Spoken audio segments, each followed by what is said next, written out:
Yes, it is time. And in case anybody may not have been...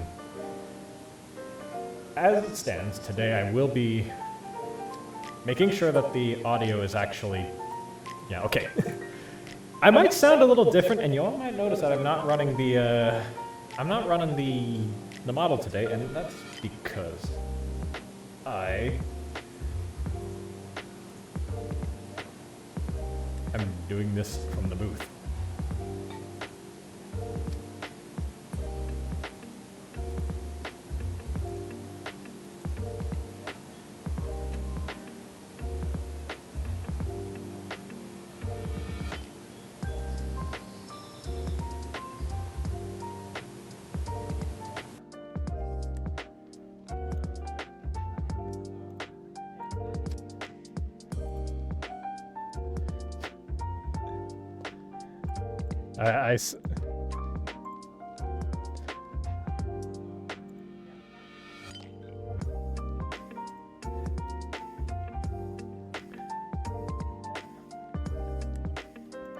Nick, I do reform to regret you that my I actually don't have the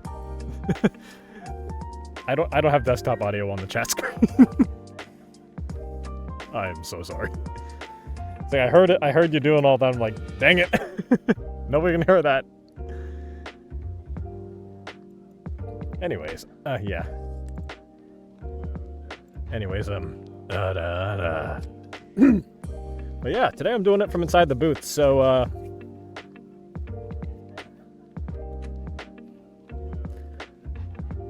and I will be, currently I'm just waiting it out for a couple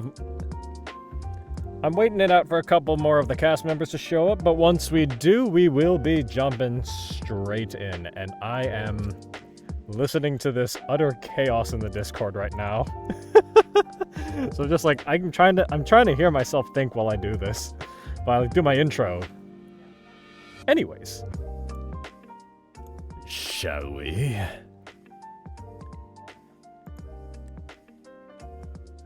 Able to do. I'm still trying to get the consistency down. I'm at like 50%. We talking the Chewbacca noises?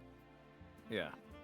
Sometimes I'm better at sometimes I'm able to land it perfectly, other times need to work on the consistency.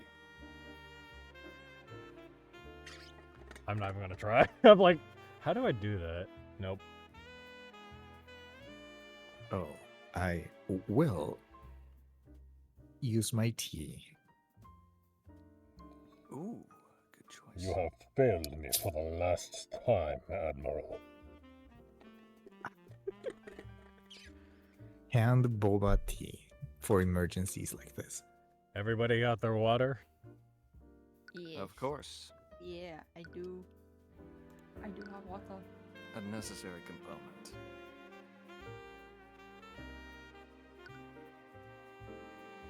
Oh great, the booth is yes. already heating up. Let's go. Oh, steamy suffering. content. I have chosen this course, and I will not stray from it. He will not be deterred. Even should the temperature rise and the interior become stifling, he will stay the course. And regret it later. And As in the long as you moment, have enough water. he'll regret it now and later. Past tense, present tense. I got enough water. Hey. Perfect. Should we introduce ourselves? Yes, I can. What was that accent? Shall we introduce ourselves? What? I don't know. I heard Jay say Yes, something let's. about what was that accent. Yes. Should we go in order? Left to right as shown on screen, which puts Nick at the beginning again. Hello there. I'm Nick Yuen, voice actor, creature, voice enthusiast, Final Fantasy XIV player, and just grateful to be here. Hi, I am Jay Cuevas. I'm allergic to cats. I own 2 cats. I voice things in English, Spanish, and a monster. Yes, hi. That's good. Oh my god.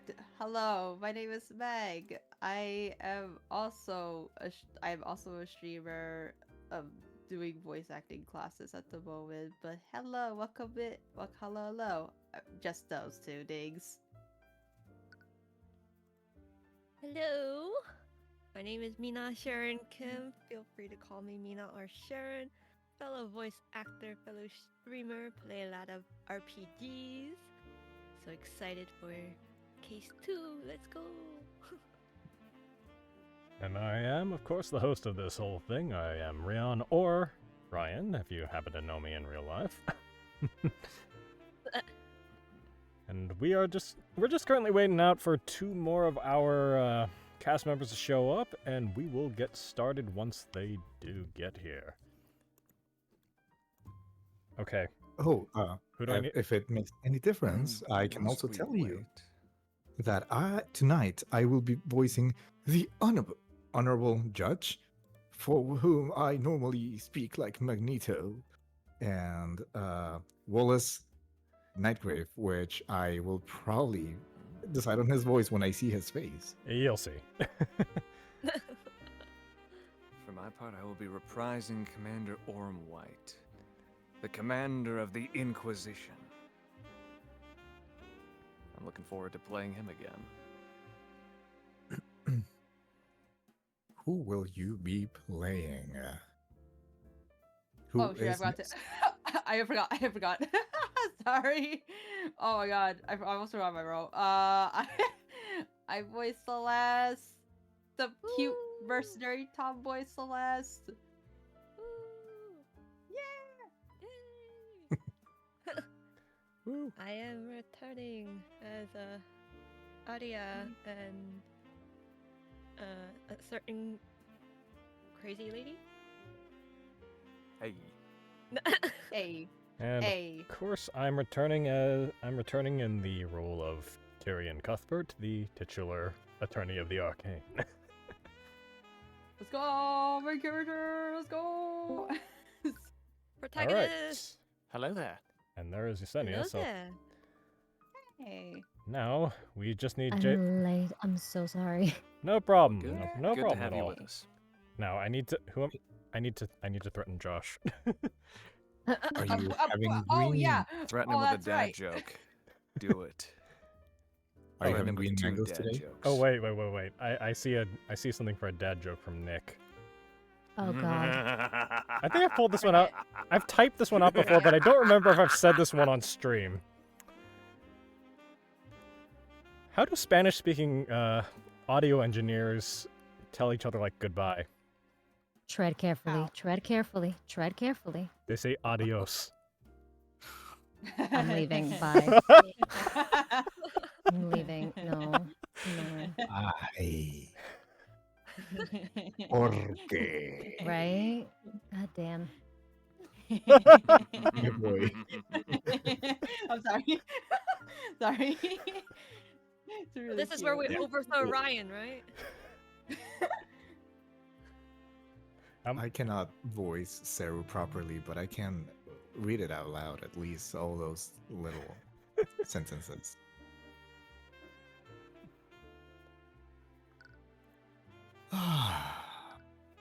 Ari, I hope you're proud of yourself for redeeming this. You gotta do a Oh, second I'm one. There's another delighted. one. What? Why? Another dad. There's another dad joke. Nick put 2. Oh. Bring it in. Bring in another one. So... Double prizes. Dedicate this one to JSide, please.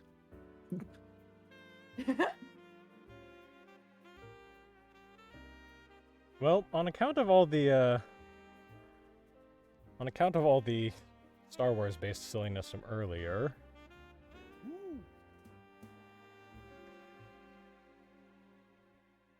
tell me, where did Luke Skywalker buy his new arm? Where? At a second-hand store.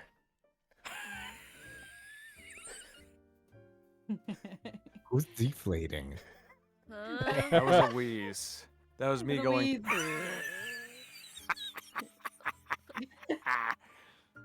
Who is deflating? Oh. I don't think this one really counts as a pretty dad. good. I don't think this one counts as a dad joke, but this one's pretty good. Why did the I like movies it come one. out in the order of 4, 5, 6, 1, 2, 3? In charge of scheduling, Yoda was. Yes. Oh my god. In charge of release I was. Put it in proper Yes. order I did. JSide, arrive. Save me. JSide, please. Patience you must have. Yes, patience. Arrive when he does, he will.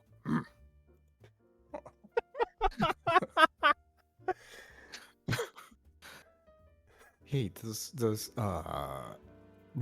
Discord have something like sound for musicians, just to make sure that it doesn't cut off whatever loudness we might engage in? Let's imagine it would. Sound for I don't know. That's Imagine- the thing that Zoom has, but I don't know what it's called in Discord. Imagine Oh. things like turning off echo cancellation, noise suppression. Noise suppression. Let's see. Wait, where do you? Under voice and video. Under Voice voice Little ways audio? It Video. has like a Soundboard? little next to the end call, disconnect, right next to the left side. You turn that off. Crisp. Learn more. Yeah, that crisp. I have mine off always. Wait, so I should turn off echo cancellation? Oh yes, all of those settings. Oh, I Yeah. didn't know it was there too. I've always just gone into settings for that. Yeah, I've noticed basically that whenever I have that on my Discord audio and anyone else's, like when I'm talking to them or if I hear myself from their stream, it's so contorted. It's so bad. Oh. Especially since with, like my Mm. Go XLR, it has its own like noise suppression if needed and stuff. Mm. Yeah, instead. Vaya. Gracias. Heck, Yeah, of course. more Yes, people in thank you. chat. Hi. Hi, Yesenia. Thank you. Hello there. Hi, how are you? Hi, Jules and Like, hi, Jules and Michael. Oh, and there is Smits. Howdy. Every single time I see that howdy, I just keep thinking of the shark from Toy Story. Hey, look, I'm Woody. Howdy, howdy, Oh. howdy. Howdy, howdy, howdy. God damn. You know, I actually think of I forgot his name. It's voice of the Geo Barcon. Oh, Corey Zhongli.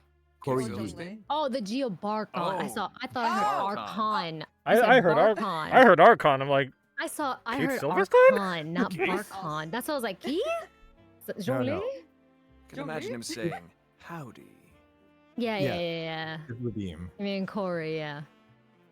No, Zhongli is easier for me to Yeah, imitate. so that's Keith, yeah. John Lee. John Lee. Yes, because fortunately, he's like within my range, so it's always like traveler. Like, it's his voice is easy, but not Corey. Nope. He sounds too young and Spider-Man-ish for me to even try to replicate. Well, he mentions that he has like his Spider-Man voice, and I'm like, yeah, I can hear it. Alas. So, question, since we're gonna go into the second chapter, are they like isolated cases in terms of like, like let's say a series where episodes not necessarily have continuity between themselves, or are they like back to back, or like, okay, you need to know the first case before you move on to the second because it's literally first and second case, or it's however you want to explore them? You kind of have to take them in order because there's an overarching I guess there's like an overarching storyline that kind of loosely ties all the cases together.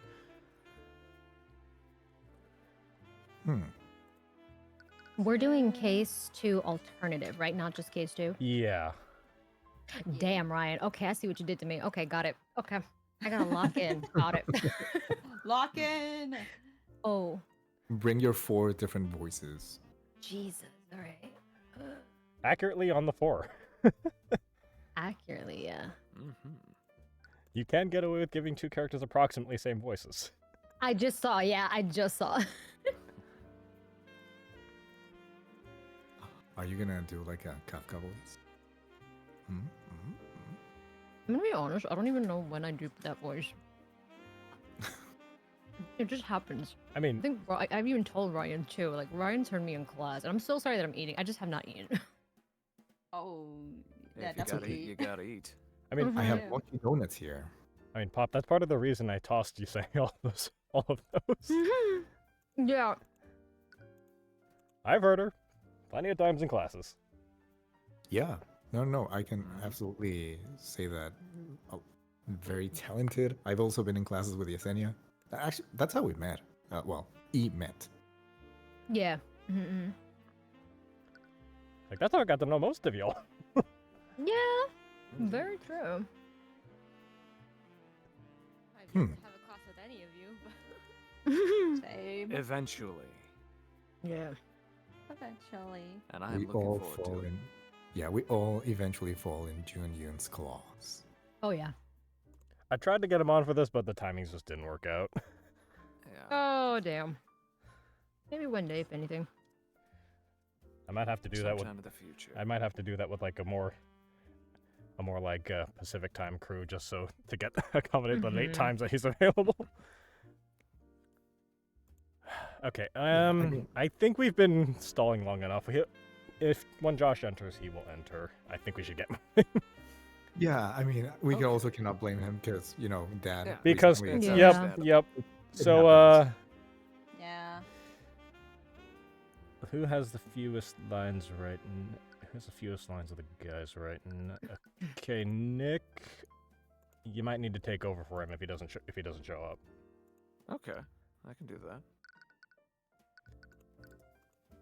So let's get started. At least until he shows up. Yep.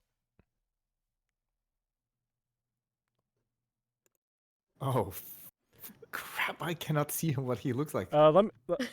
There's a reason I wrote mouse. Cold read. Cold read. There's a reason I wrote Cold read, mousy. cold read. Take a look at the occupation and the age. That might help.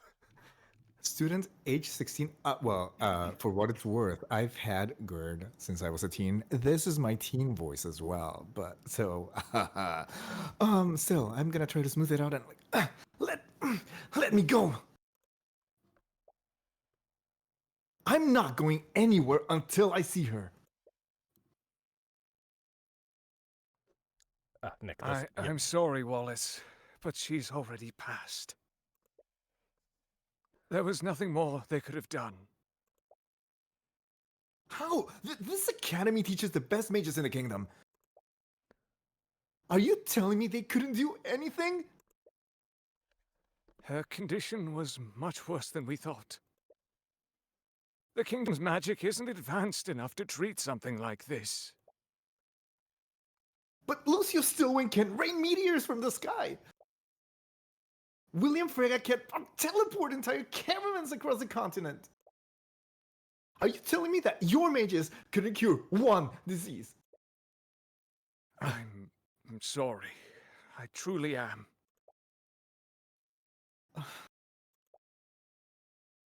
Emily. Jeez. The My Walking blood Dead. pressure What? is getting high Heavy. already. I'm sorry, Celeste, but there's no way out of this.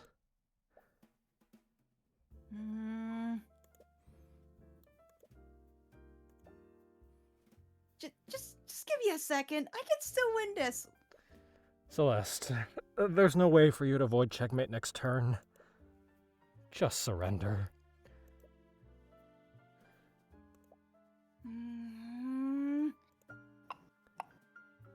There. How about that? Checkmate. Damn it!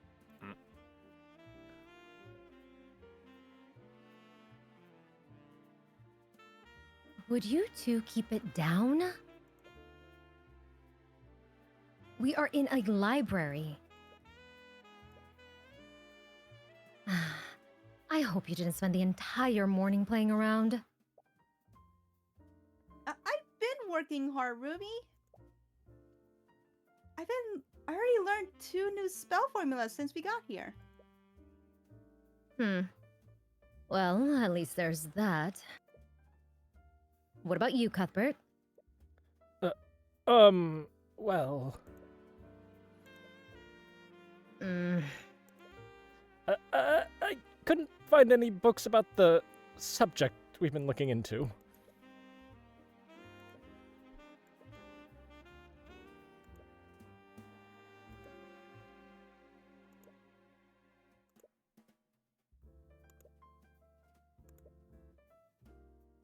Does the kingdom seriously lack knowledge about it?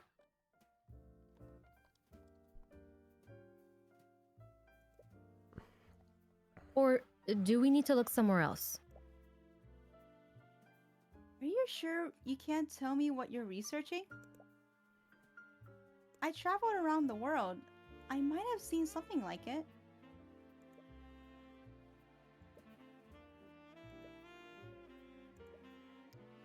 Sorry, it's not something I can really talk about.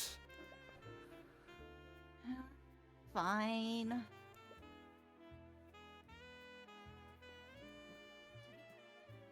Oh, Sharon, I think that's yours. Okay. If I had to guess, I would say they are looking into supernatural phenomena.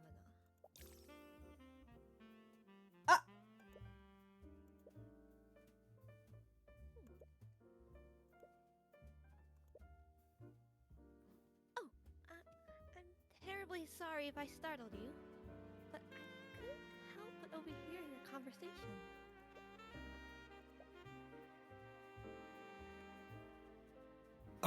Eris, you can't just... I'm so sorry. It's fine, Wallace. I'm sorry, but who are you two? Oh, sorry, that was incredibly rude of me. My name is Eris Illmater.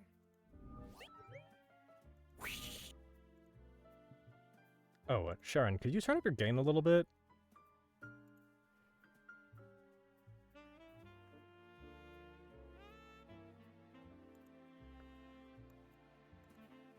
There's not much I can do. Huh. Maybe it's because I was messing with the settings. Hold on a second. earlier?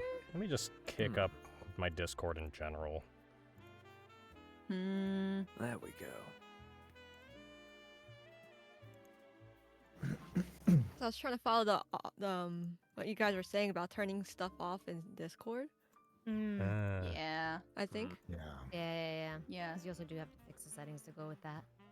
Yeah.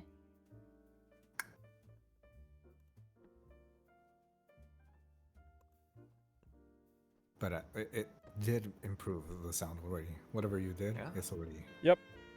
better. Yep, sounds much better. Yay. All right, Am I okay now? we continue. Yeah. We continue. Onward. Onward.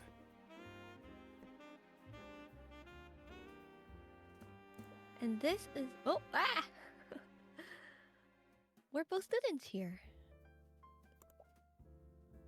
Hi?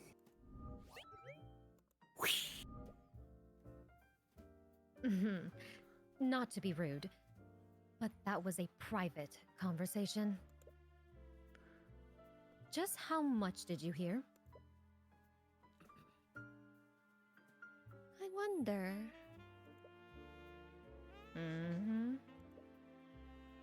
Reading about the supernatural is actually a hobby of mine. I might be able to help you with your research, Mr. Cuthbert. And what makes you so sure that is what we were researching? Mr. Cuthbert has a bad habit of muttering to himself when he thinks. I assumed his research had something to do with the supernatural.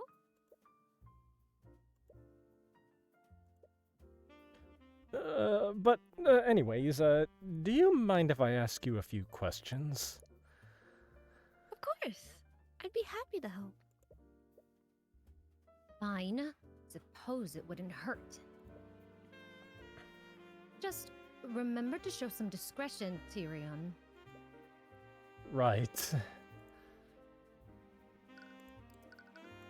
You in trouble? Oh. Ooh. So, you two are students at the Imperial Academy. Yes. I'm currently studying illusion magic. Illusions? That's the kind of magic that lets you turn invisible, right?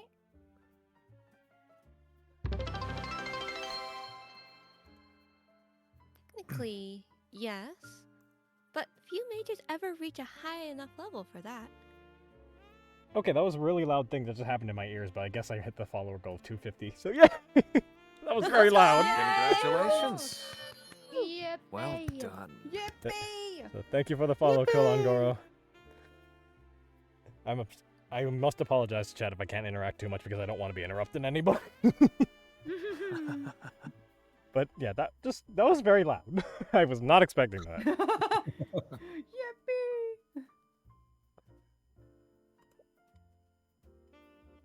I'm a bit embarrassed to admit that I'm not able to cast invisibility.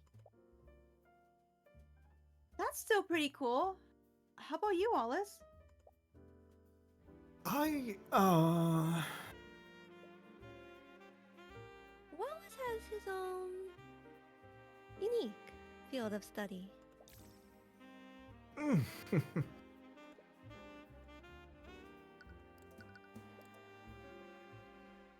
Everyone is talking about you two. Really? It's rare for the school to let any outsiders in. We only ever get occasional visits from noble houses. So I was curious as to who was able to break this dull monotony. Well, I'm a mercenary, but now I work as Tyrion's bodyguard. Mercenary?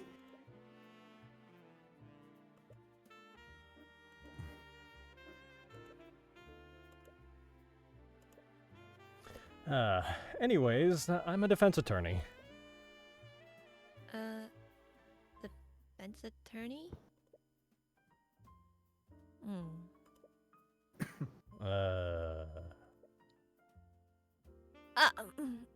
My apologies. It's just, not what I was expecting.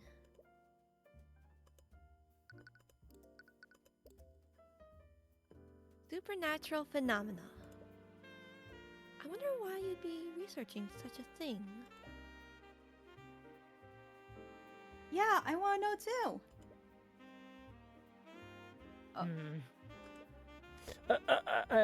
I'm sorry, but I can't really say. Regardless, there are many spells in this world. So why are you so convinced that this phenomenon wasn't produced by a spell? What we're looking into doesn't seem to follow the classic rules of magic. Oh? How so? Please tell me. It was created by someone who's not a mage. Oh, really? So, you're saying that this was something created by a person? That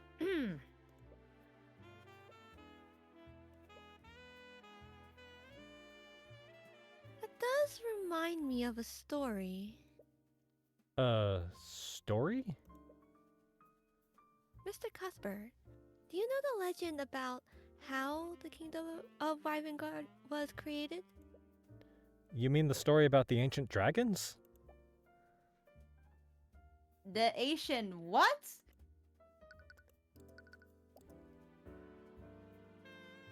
Does Rivengard has a story about ancient dragons? It's only about one ancient dragon. The Church of Bahamut refers to him as the Scaled Lord. I'm sure you've even heard people mention him before. Legends say that the first mages were created centuries ago by him. At that time, our kingdom was caught in the middle of a brutal war. With no way to defend themselves, the kingdom was on the brink of destruction. Our people prayed to Bahamut, the god of dragons, for salvation. And, almost as if to answer their prayers, Rathalion, the last Scaled Lord, appeared before them. The Scaled Lord bestowed the gift of magic on a band of heroes who were fighting on the front lines. With their magic, these heroes utterly overtook the kingdom's enemies and single-handedly won the war.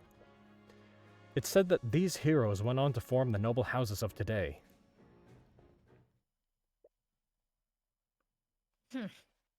What a load of nonsense. That story is nothing but religious propaganda to prop up the noble houses. Regardless, the significance of this legend is in the Scaled Lord himself. Do you mean Rathalion? Rathalion bestowed the power to become a mage on several individuals. And to this day, that power can only be passed down genetically. Can you think of an arcane spell that can produce something like that? No, I suppose not. Rathalion must have had powers that weren't bound by the rules of the arcane arts. In other words, he could create supernatural phenomena without following the rules of magic. Please, do you honestly expect us to believe a story like that? It's completely unrealistic. Unrealistic as a non-mage using supernatural powers?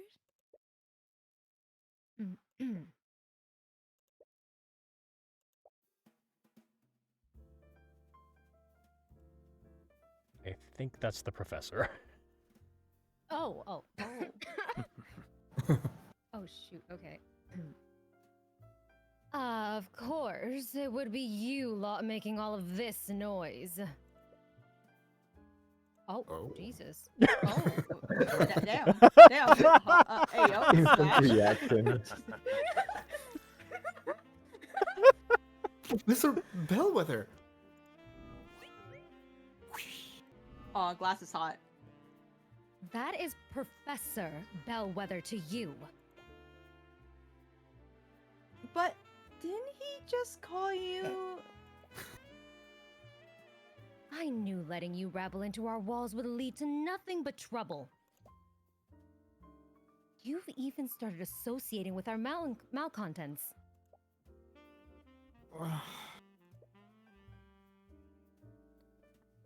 The headmaster gave us express permission to be here. If you have an issue with that, take it up with him. I'm talking to myself. Okay.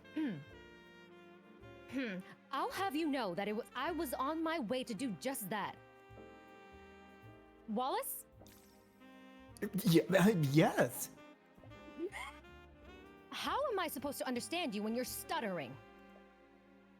Yes, Professor Bellwether. Straighten out your uniform and fix that awful hair. You look like a street urchin. But I suppose it's unreasonable to expect anything more. Jesus. Damn. Oh, yeah. Oh, whoa. I'll be on my way. I think we missed the line, right? No, No. that's actually intended. Oh, okay. Huh. I'll be on my way. Huh. Who's she? A hoot. Damn. Yeah. What a bitch. Good words. Celeste. Indeed. Oh, come on. We were all thinking that. Or it. Anyways, with that out of the way, shall we begin? Oh. Wallace, you finished this week's assignment, haven't you? Would you mind helping Celeste with her research? I don't know. Now that you mention it, I could really use some help finding a specific spell formula. You know your way around here, right, Wallace? Okay. Oh, Don't worry, Miss Tymora. I'll be more careful from now on. Please do. I still have some business to take care of here, so I'll leave it all to you. I'll do it. No, don't leave.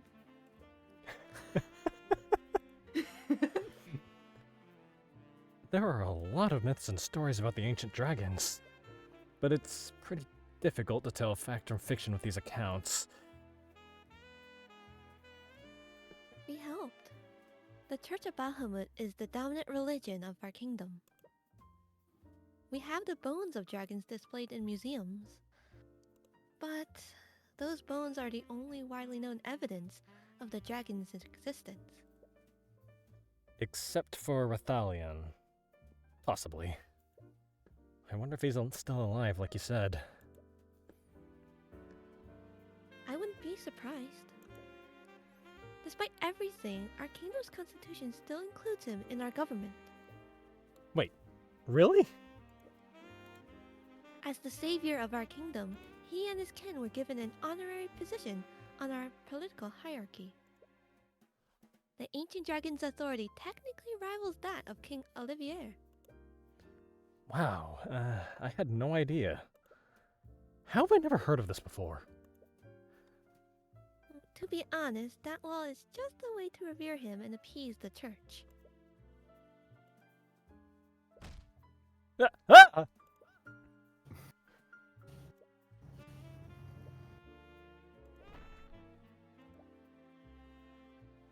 be quiet.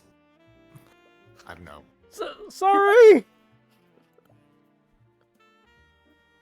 Be quiet. That's a demon in the library. Bye. This should be clients. This library should be shut down immediately. Burn it down, everyone! Burn it down! Burn out.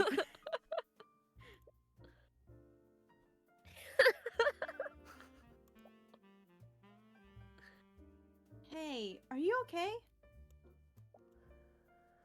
I hear a loud. Whoa. What did you do? Forget that. Just help me clean this up. There's no need for that. Construct, I require assistance.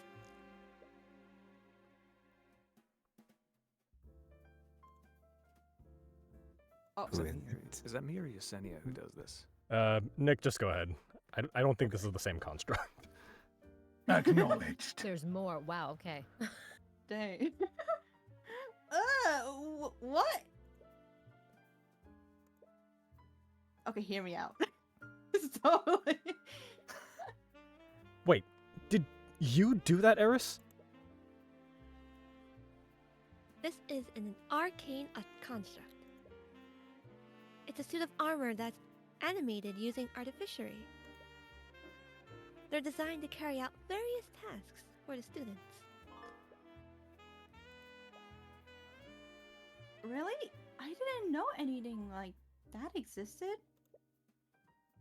They're still experimental, so they aren't available to the public yet. With that being said, Construct, please place these books back where they belong. Acknowledged.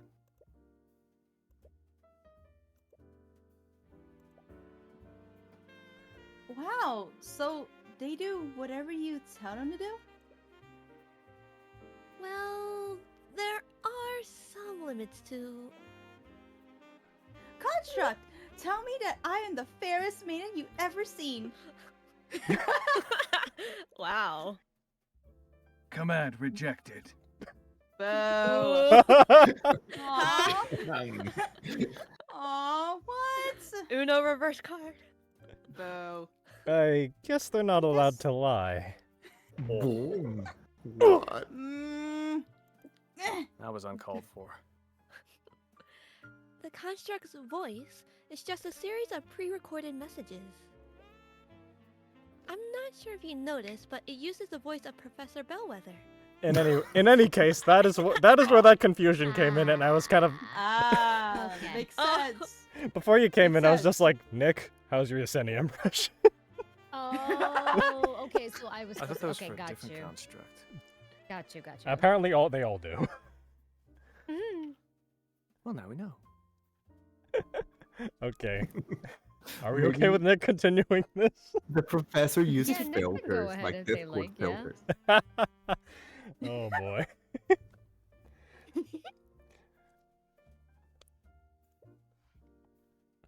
Unfortunately, you can't make them say anything other than what's recorded. Only the headmaster can change those settings.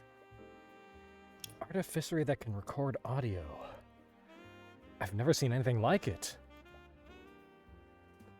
But you just said that they're experimental, right? Maybe if I keep asking it, it would just give up and do it.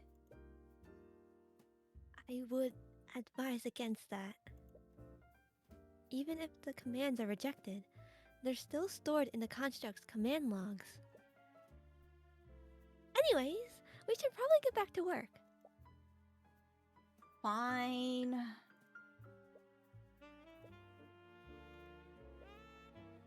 I don't feel like I'm making any progress.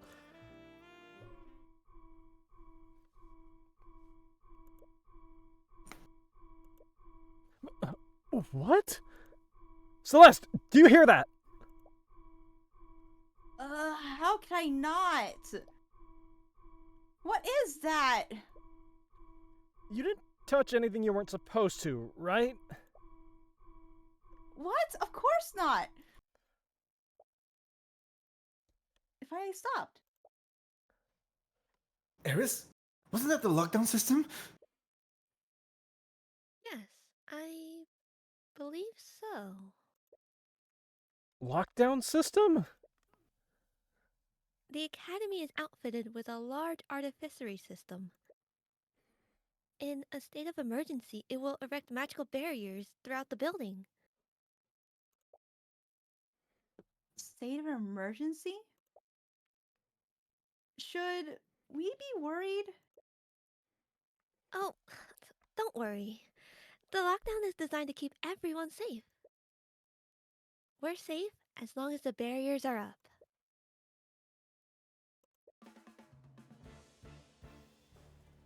I think this is Headmaster.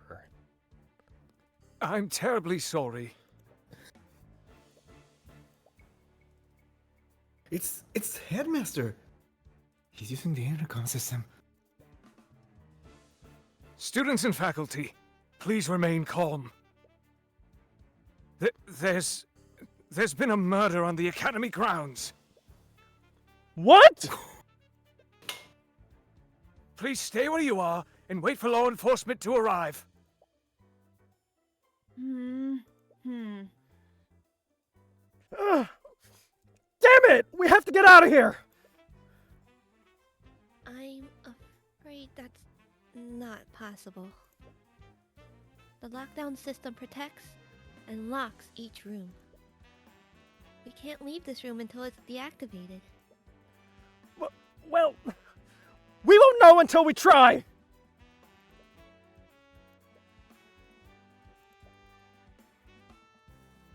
Tyrion, stop. Whoa. But Miss Tymora! I know that you're worried about her, but there's already been a murder. We won't. Oh my god, sorry. We don't know where the attacker is, or if they're still armed. The best thing we can do right now is to stay here and wait.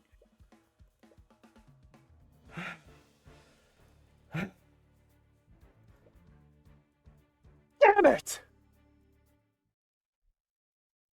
Damn Gigaboss here. For real. Mhm. Oh, wow. We've been here for hours and she still hasn't stopped watching the door. Oh, he wasn't. What? Students and faculty, thank you for your patience. Law enforcement has secured the building. The lockdown has been lifted. However, please remain in the building until... Tyrion?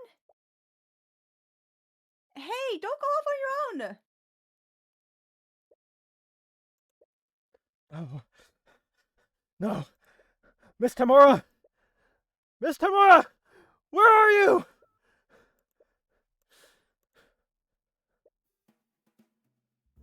Cuthbert. What's wrong? Why are you shouting? Miss Tymora! Calm down. You're hyperventilating. I heard there was a murder and... I've been looking all over for you. And you were worried about me. I just... Aww. Aww. Tyrion, there you are. And you're crying. Sorry, I didn't mean to worry you so much. We heard the announcement.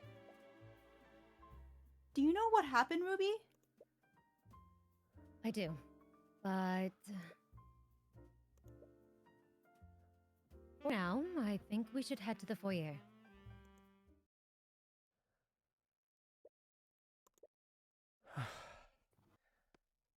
Wait, is that the Inquisition? Don't tell me. The headmaster mentioned that there was a murder on campus. Someone used magic.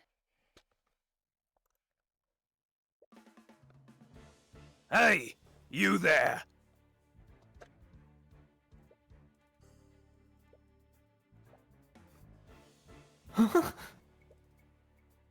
Are you Wallace Nightgrave? Yes, but By the authority of the Wyvern Guard Crown, I'm placing you under arrest. Hey, what are you doing? You three? The hell are you doing here? You said he was under arrest? On what charges? This kid is charged with the murder of Catherine Bellwether. What? Oh. Like hell you're arresting him. He was with us in the library for the entire morning. There's no way he could have murdered her.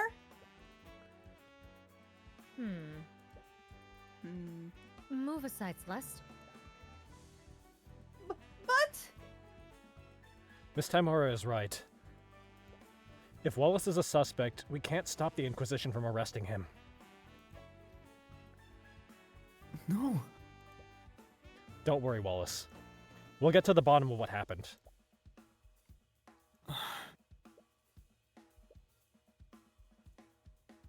My apologies. I'm gonna go check on him. This is terrible. I still don't understand. Why would they suspect Wallace of all people? I'm not sure myself. Unlike most magical homicides, this school is filled with plenty of mages. There has to be a long list of suspects.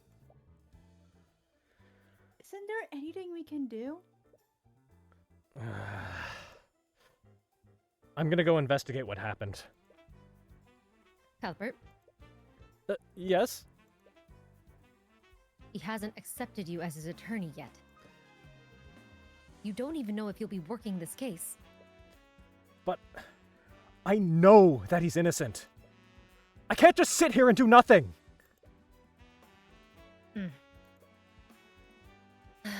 Well, I clearly can't stop you. But please remember that being an attorney is your job. It's not charity work. Don't come crying to me if you run out of gold. Right. Anyways, I still have some business to take care of in the city. Will you two be okay handling this? Yes. We'll take care of this. Good. I'll leave everything to you then. All right. All right. Let's go, Oh, shit, Celeste. my God. Sorry.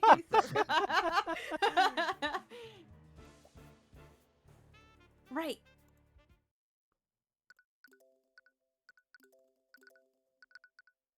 Off to an exciting I- start so far. Yeah. I'm here just trying to keep my emotional state like between angry or sad or like on the verge of crying because I don't know how this guy's gonna react.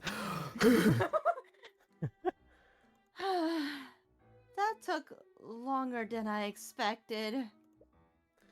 We've already lost a lot of time talking to the Inquisition. But we should be free to roam around now. Where should we go first? The crime scene sounds like a good start. We still need to figure out exactly what actually happened. Ruby said that the body was found in Lecture Hall 2B. It's in the west wing of the school. All right, that seems like a good place to start.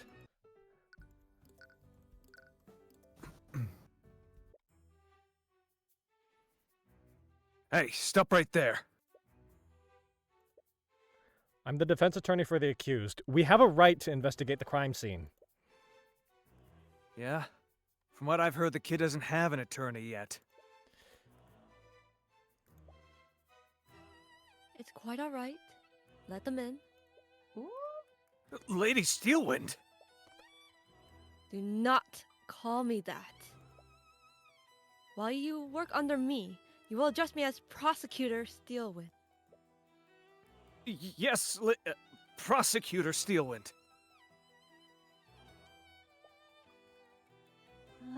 What does that smell? Don't worry. You eventually get used to the smell. What are you even doing here, Steelwind? I'm here to coordinate the investigation. Isn't that the Inquisition's job? Due to the circumstances, I've decided to handle this case personally. Well, since we've got you here, could we ask you some questions about what happened?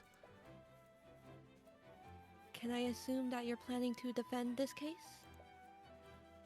That would make you my opponent. What do I have to gain from helping you? Right. However, I would be willing to answer your questions. But only if you answer some of mine as well. Oh. Okay.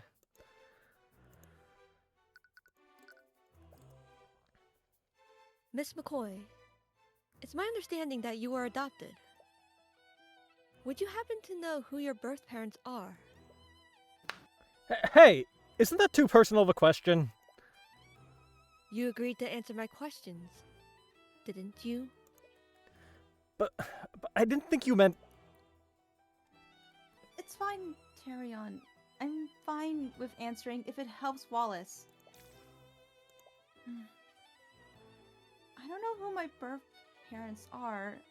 I never tried looking for them. I see. If I recall correctly, your spell compendium only contained one spell. Considering your upbringing, how did you learn Mage Blade in the first place? I bought a scroll from a merchant a few years ago. It had Mage Blade spell formula on it. But I know... Oh, bless you. Bless you. Bless you. Bless you. You can hear me I sneezing know. from prison. Sorry, I'm so loud. Sorry. Okay.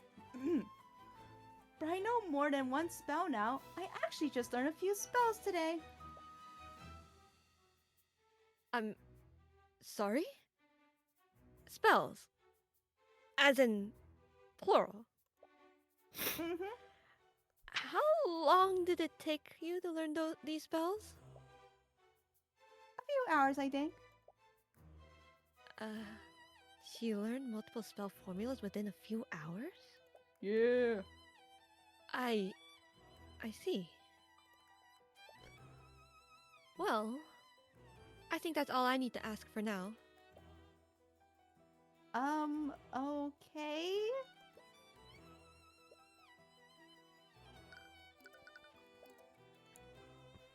I can't take it anymore. This smell is driving me crazy. What is that? From what I understand, there was a bit of an accident a few days ago. It happened during one of the classes that the headmaster was teaching. He misread the instructions for an alchemy experiment. And as a result, he accidentally produced this rancid smelling vapor. Vapor? It's not poisonous, is it? Of course not. I wouldn't be standing here if it were. It's just extremely unpleasant to the senses.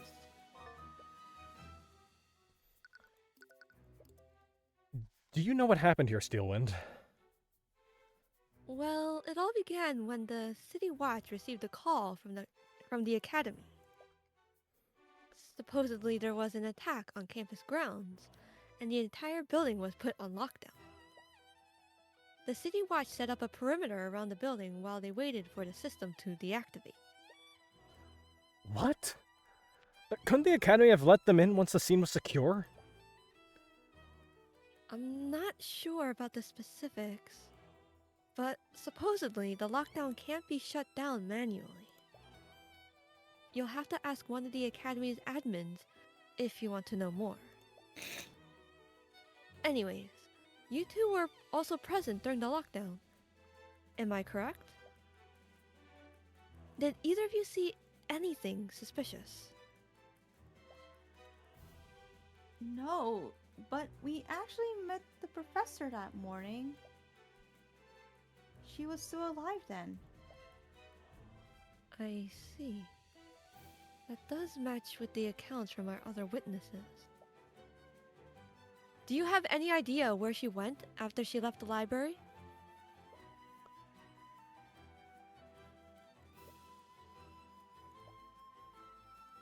Sorry. Oh. I think it might just be okay to just skip through memory sections Oh, like it's that. the copyright? Okay. Oh. okay. Yeah. Oh. She said that she was going to meet with the headmaster. He also mentioned that when I questioned him, she attended the meeting as planned. She must have found her way into this classroom afterward. Would you happen to have a map of the Academy? I do. I have extra copies if you'd like one.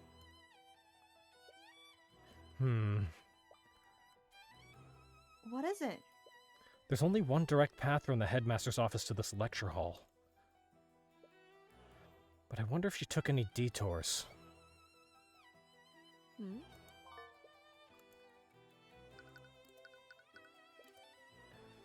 Do you know how the body was discovered? 2 members of the kitchen staff spotted her collapsed inside this classroom. They reported the situation to the campus admin while they attempted to save her life. But it was too late. The professor had already passed away by the time any healers arrived. Those 2 staff members, who were they? I believe their names were Valentina and Valerie Ianus. They're apparently sisters. Orym was the one who collected their statements. Did you notice anything off about their behavior? From what he said, they had a few quirks, but nothing too suspicious. Quirks? He told me that they were running and spinning around him during questioning. What does that mean? I have no idea. Perhaps they were still on edge after finding their coworker murdered.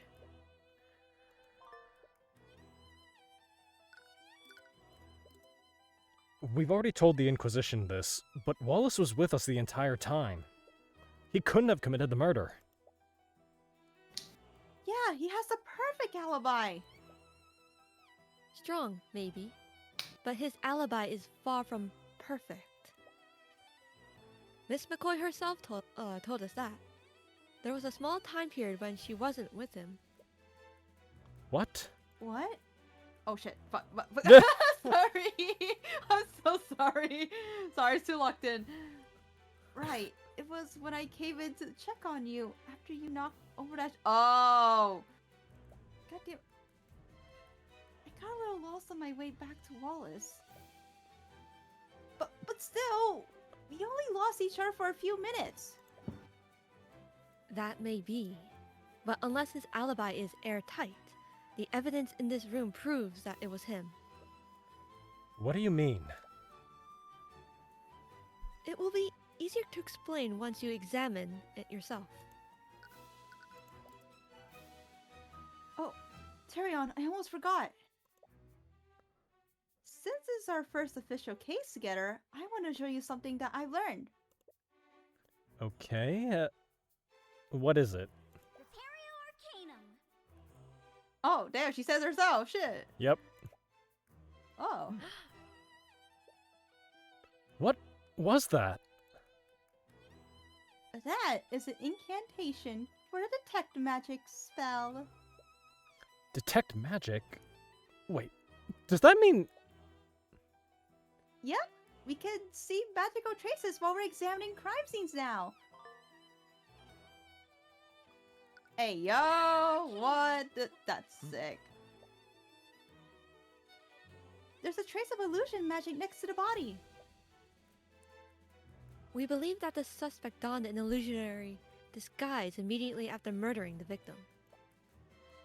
Using his disguise, he discreetly made his way back to the library unnoticed.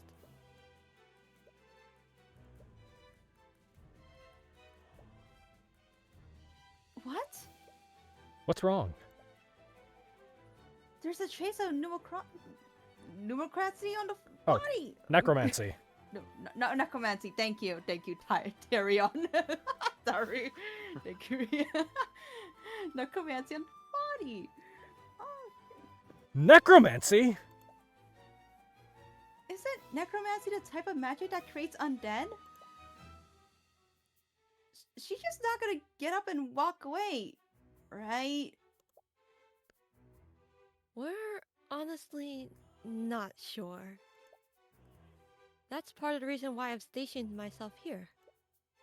But what does that have to do with Wallace? Oh?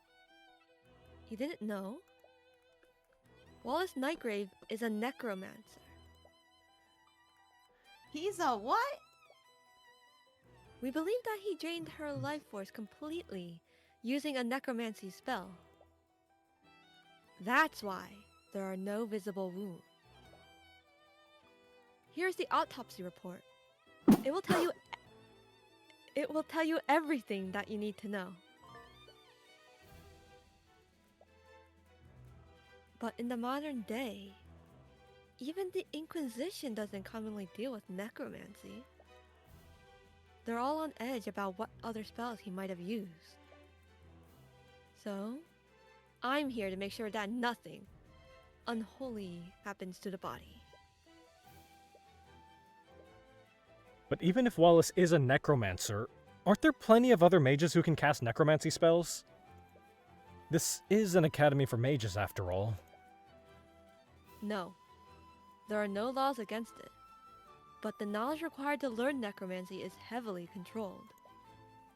No one in their right mind would dare teach necromancy beyond basic healing magic. Frankly, I'm surprised even one student at this school was allowed to learn it. You can see why. But because of this specific piece of evidence, we know that he's the murderer. But it's still too convenient.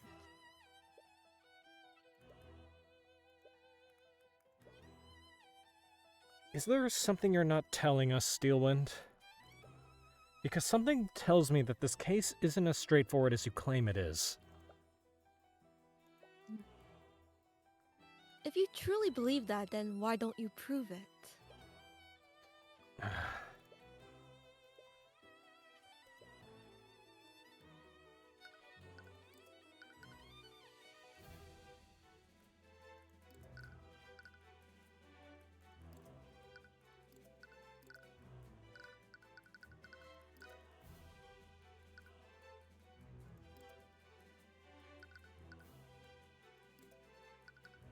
think I need to...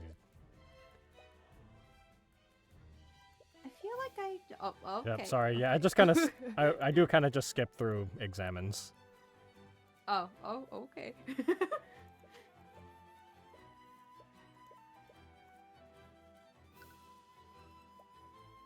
Okay, maybe I shouldn't. Okay, thank you. Oh, they have books here too. They appear to be textbooks about alchemy. Aw, lame. What the hell, girl? Alchemy's good. What the hell? This must be where the students sit during lectures.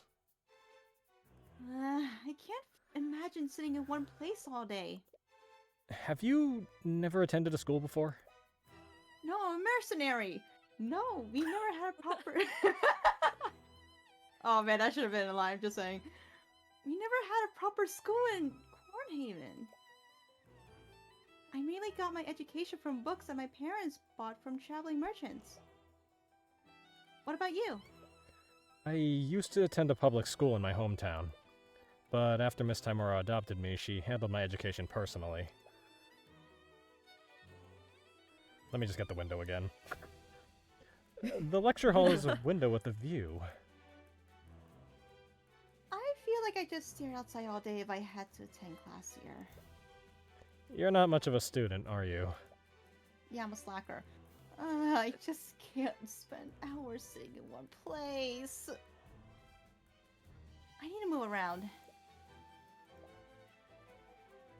How have you learned so many spells if you're so distractible? I don't know. I just learned the spell formula and cast stuff. I see. Is that not normal?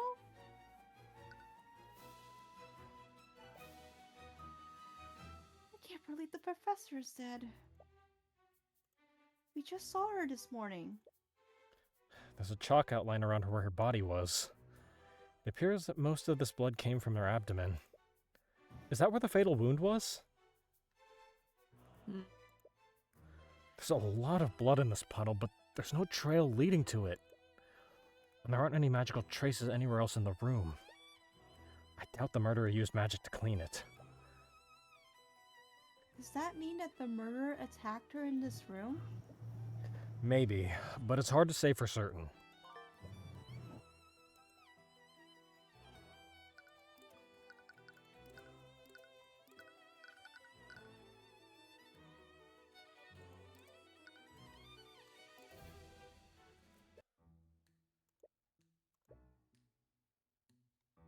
Oh, hello there.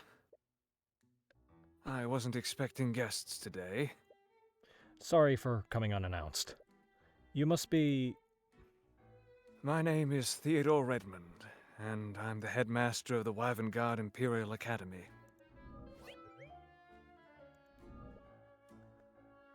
And judging from your appearance, you must be the protege of Ruby Tymora.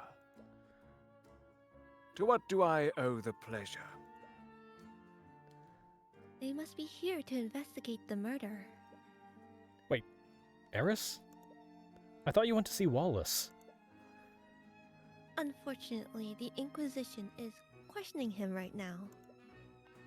They aren't allowing visitors. He must be so scared right now.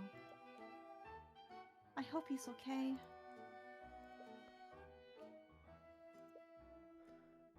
If there's anything I can do, please let me know. This is terrible. To think that one of my prize students would be accused of murder. We heard your voice on the intercom when the lockdown happened. Are you the one who triggered it? Yes, I activated it when I received a call from one of the staff. They reported that Professor Bellwether had been attacked. How does the lockdown system work? It's an artificery network that covers the entire academy. In the event of an emergency, I can activate it using this stone. Once activated, the system creates magical barriers throughout the building. It's designed to contain and protect each room in the building.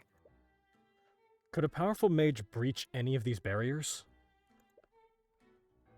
I doubt it. The barriers can withstand a great amount of force.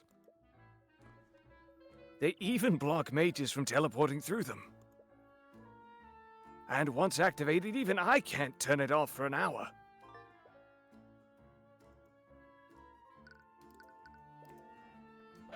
What can you tell me about Wallace? Earlier you said that he was one of your prized students. I just need to understand. Why did the prosecutor say that he was a necromancer? Because technically, he is one. What? But why would he study something like that? Necromancy is probably one of the most dangerous and scrutinized schools of magic. Its image has long been tainted by stories of dark wizards raising armies of the undead.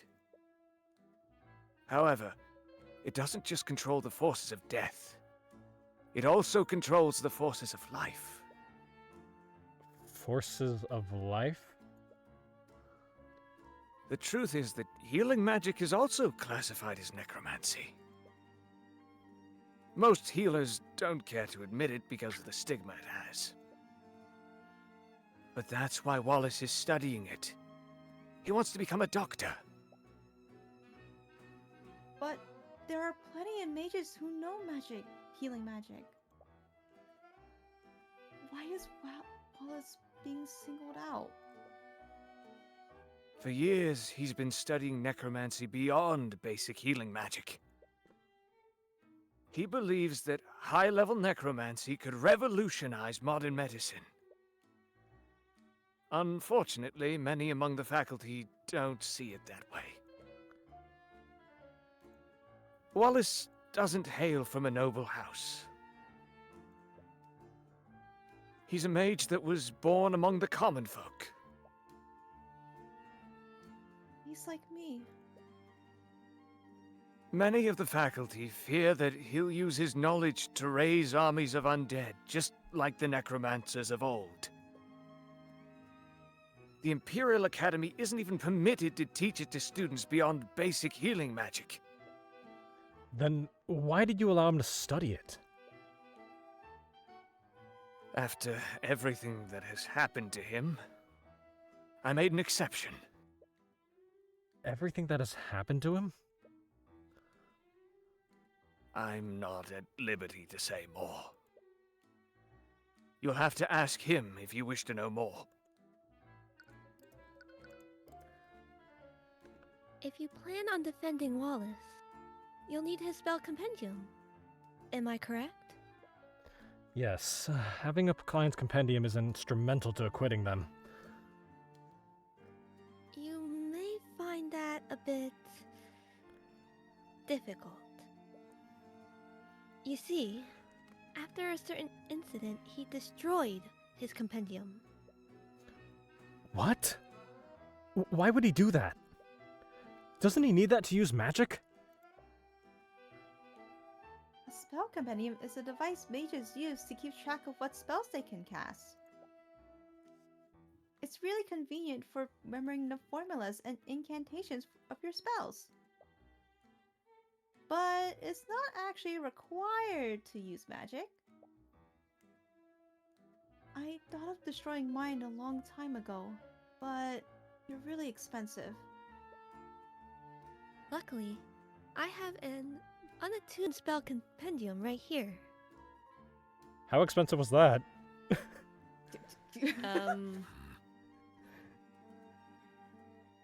The cost of med school? Damn, that's real shit.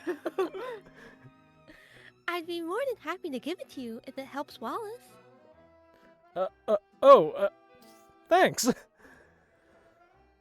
Wallace just needs to maintain physical contact with it for 10 minutes. After that, the compendium will attune to his magic. Just make sure that you don't let another mage like Celeste hold it. Once it attunes to a mage, no one else can use it. Whoa. What?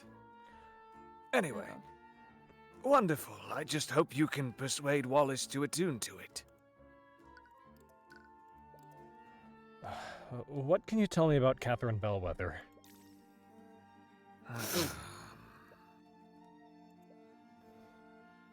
She was rather unpleasant to work with. Can you think of any enemies she might have had? You might as well list everyone who attended this school. Eris? It's best to be blunt with these sorts of things. As you saw this morning, she had a pretty abrasive attitude towards the students. Many people in this school did not care for her. Maybe she wasn't the nicest person, but would that really be enough to motivate someone to murder her? She'd often target and harass students, especially those who were from the common folk.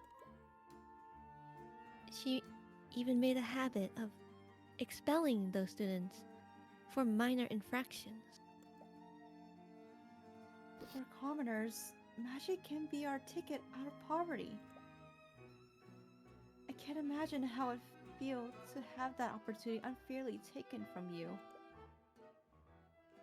You put so much pressure on those students.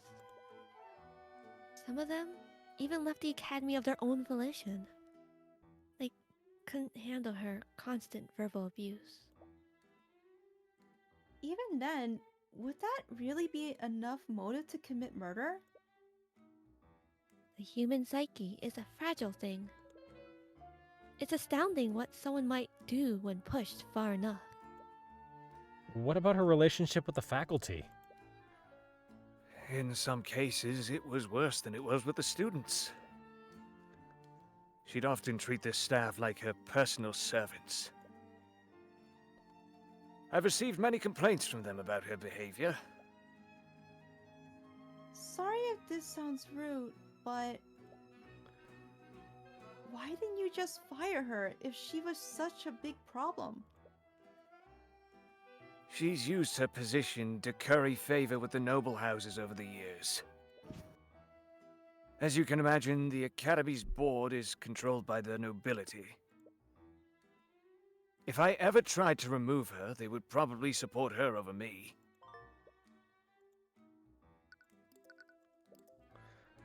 I heard that you had a meeting scheduled with Professor Bellwether this morning. What time was this, and when did the meeting end? Our meeting was scheduled for noon. She arrived on time, and our meeting lasted until 1 o'clock p.m. Did anything seem off about her to you?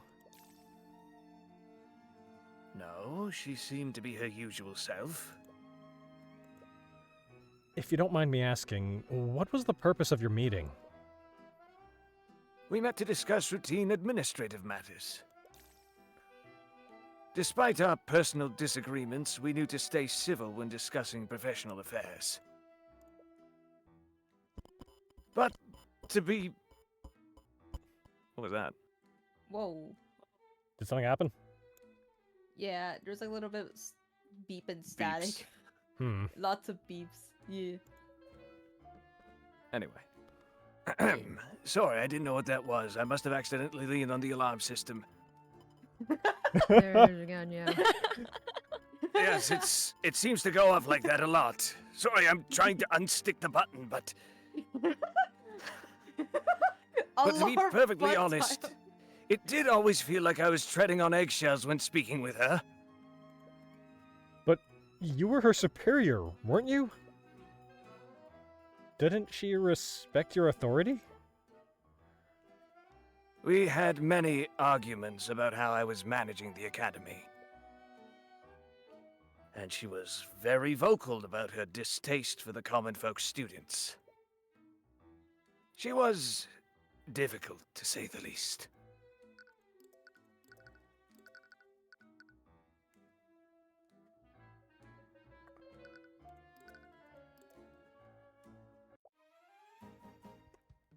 Hello?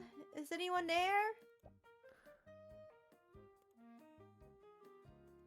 Oh, Oh, I think that's one of the twins. yeah. One of them? Okay, I'm just gonna wing it then. You got this. Be right there. Sorry, but the cafeteria's closed right now. Actually, we're here to investigate the murder. We heard that 2 members of the kitchen staff discovered the body. Oh, that would be me. I'm Valentina Ianus. She's cute. How about the other person? Do you know where they are right now? Oh, that would be my sister Valerie. But I think she's somewhere else on campus right now. If you're with those knights, we've already told them everything we know. Actually, we're investigating separately from them. I wanted to ask you some questions about what you saw. Sure.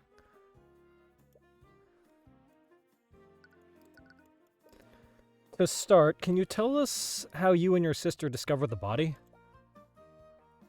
Right. My sister and I were walking in the hallway from the kitchen to the west exit. We spotted the professor in a nearby classroom. She was lying on the floor and bleeding. I used an emergency communication device to call for help. While I was doing that, my sister tried to wake her up. That would imply that Valerie thought that she could be resuscitated. Did she know if the professor was still alive or not? We're not sure, but she wasn't responding at all. She wasn't breathing, and she didn't have a pulse. What do you know about the suspect in this case? His name is Wallace Nightgrave. He's a student here. He's that scary kid, right? The one that raises undead? Those are just rumors. He would never do something like that. But he studies necromancy, right? Have you ever actually met him? He doesn't have the stones for that. No, but I've heard the rumors. He's always hanging around the cemetery. I'm sure he's just biding his time, waiting for his chance to raise an army.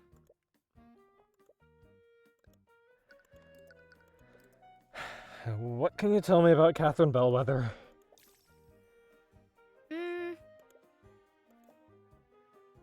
Well, I guess there's no point in hiding it anymore. She was a horrible person. She was really terrible to all of us. By all of us, do you mean the academy staff? Yeah, she always treated us like her personal servants. Sometimes she'd make messes on purpose just so she could order us to clean it up. This probably sounds terrible, but I'm sure a lot of people are glad that she's gone. Did you ever feel like your job was at risk because of Bellwether? Yes, actually. She was actually planning to fire all of the staff. All of the staff? That can't be true, can it? The Academy needs the staff to function. I'm not sure about the details. That's just what Jan told us. Jan, sorry, you said that, yeah. Who's Jan? He's one of the Academy's custodians. You can probably find him cleaning the halls if you look around.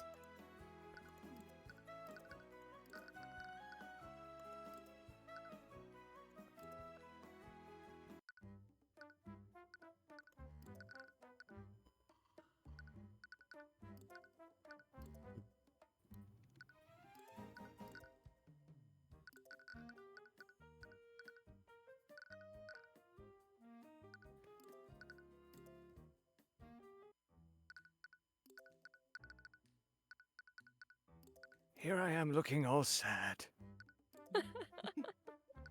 Sad. You're gonna need to do some investigation in here. Oh, Man, all this butt dialing is crazy. Yeah. yeah. The painting of someone. Looks like some sort of professor. I think that might be you, Ryan, with the buzzing. Yeah. Yeah. It's It might almost be like he's trying feedback. to censor himself. It might be your feedback, yeah. That's Professor Lucas Gilbert. He was an instructor here many decades ago. He was very dashing. He was very well beloved by the students here, and he was quite the accomplished scholar. And as a disembodied voice just said, he is indeed quite dashing. Cuts a handsome figure, doesn't he?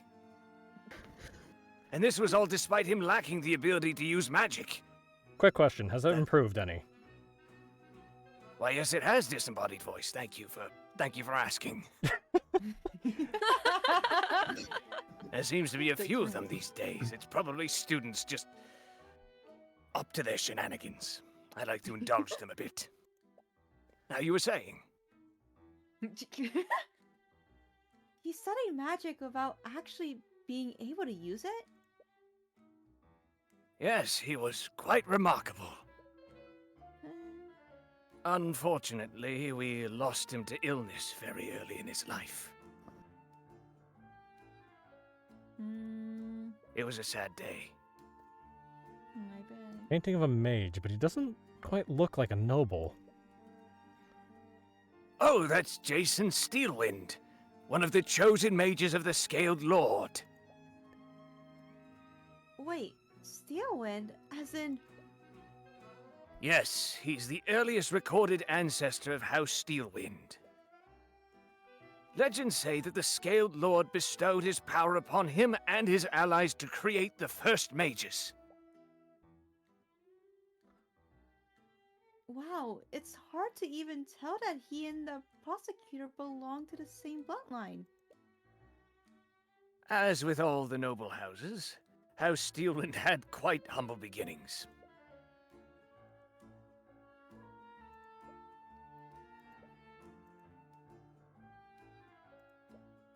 Small table for guests. Is that wine? No, actually, it's just apple juice. Most of my guests are students, after all. There's a window with a view of a garden. Headmaster has a nice view from up here.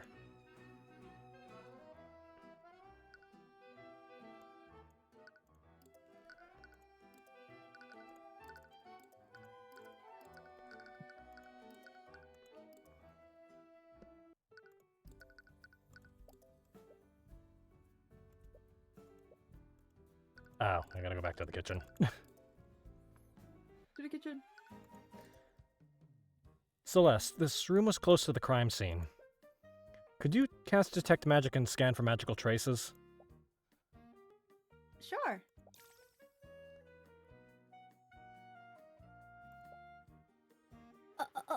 I'll just get out of your way then.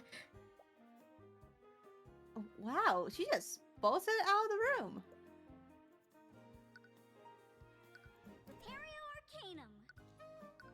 And notably, there was nothing. It's a set of pots for cooking soups and the like. Several commonly used ingredients are close to the cooking area. Oh, the plate of bread. They probably serve these as sides to the entrees. Don't get any ideas, over Tyrion. What? Remember when we went to that fancy restaurant? You just kept ordering breadsticks and butter. The bread is free! I might as well take advantage of it! So you guys went to Olive Garden? I was like thinking the Endless same thing. breadsticks. More breadsticks. Give It's them to always me. go for bread. Dude, come on, eat more, bro. You know eating that many carbs isn't good for you. Yeah. Only if you don't burn it off. True?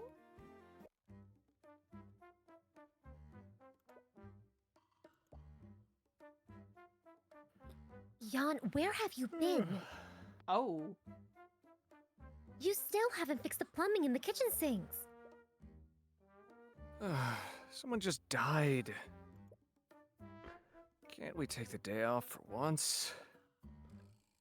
You're causing trouble for me and Valentina. Please be reasonable. Oh, she's the calm one. Oh, she even duped me. Oh. Hello?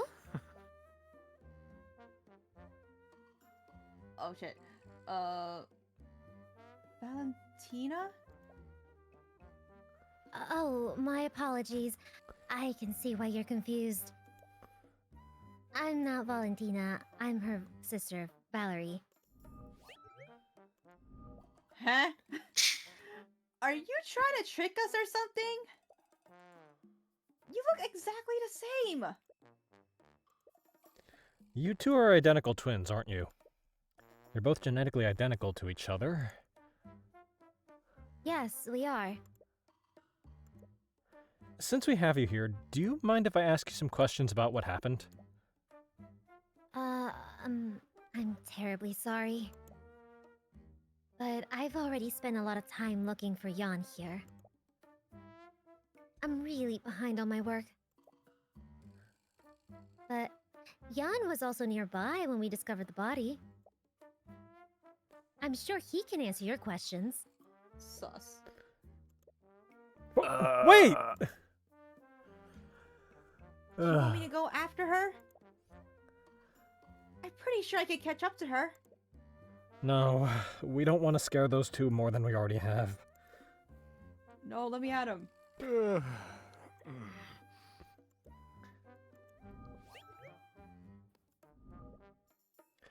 Jan, was it? Do you mind if we ask you some questions about what happened? Really? Well, whatever. At least I have an excuse to take a break now. So, Jan, are you part of the staff here? Yep, I'm a janitor. I clean, and I do odd jobs here and there.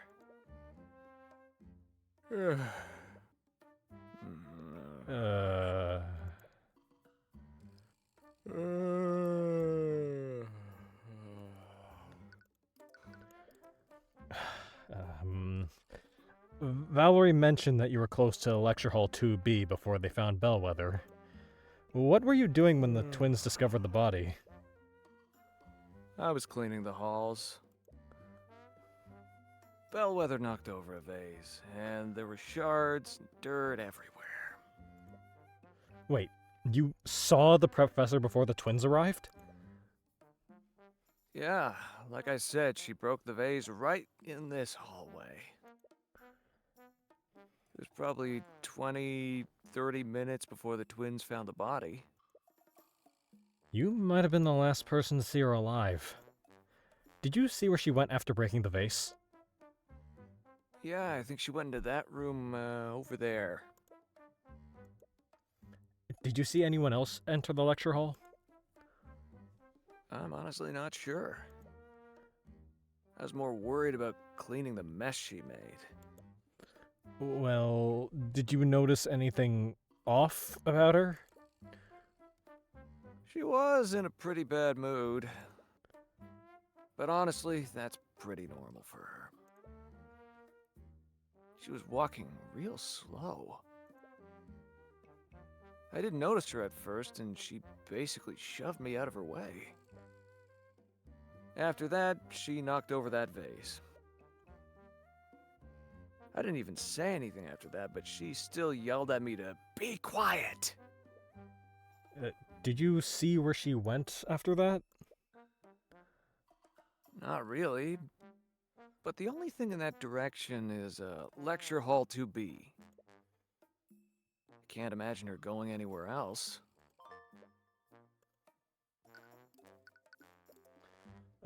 What can you tell me about Catherine Bellwether? I heard that she had a pretty bad relationship with staff. She has a bad relationship with just about everyone. Students, the other teachers. I can't think of many people who actually did get along with her.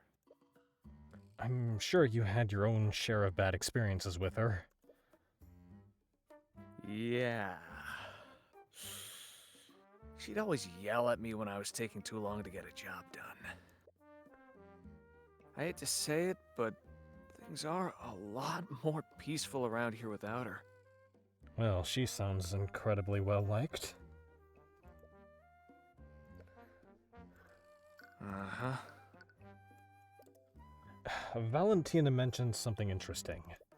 Did you tell her that Bellwether was going to fire the academy staff? Yeah, I remember that. What made you think that she was going to do something like that? You know those arcane constructs in the library?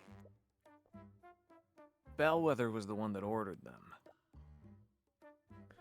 Oh yeah, they're so cool. Well, a few weeks ago I overheard a meeting she was having with the headmaster.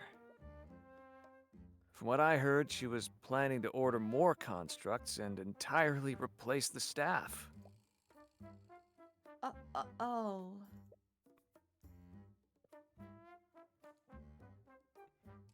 Well, I'm sure the headmaster rejected her proposal.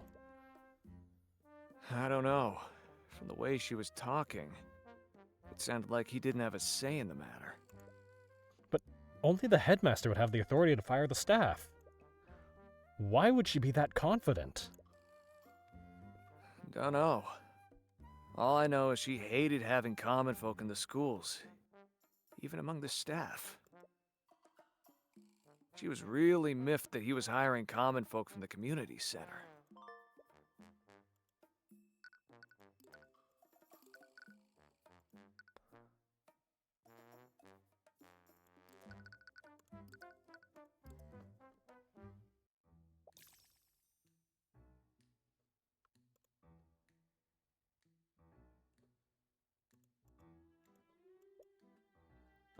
I was muted.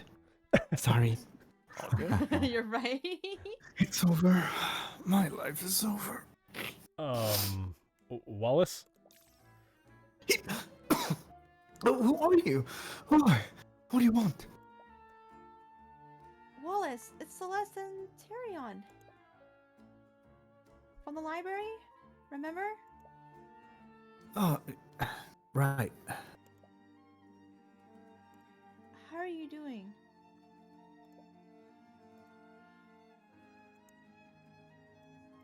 Apparently not. Well, please, tell me you're gonna get me out of here. I keep telling them that I didn't do it. But they still won't let me go. I'm sorry, Wallace, but they found traces of necromancy magic on the body. And because of that, they're gonna push your case to trial.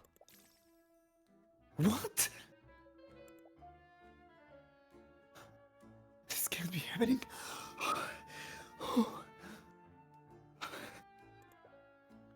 Please, calm down. We know that you're innocent.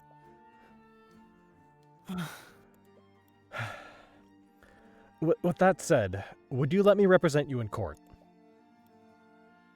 Oh, right. You said you were a lawyer. But I don't really have any money to pay you with. Don't worry about that. For now, let's just focus on getting you acquitted. What?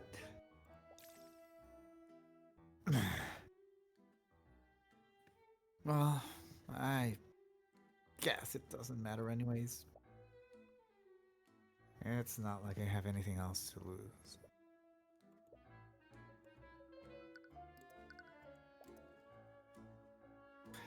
I don't understand. I was with you in the library the entire time. Why do they still think I'm the murderer?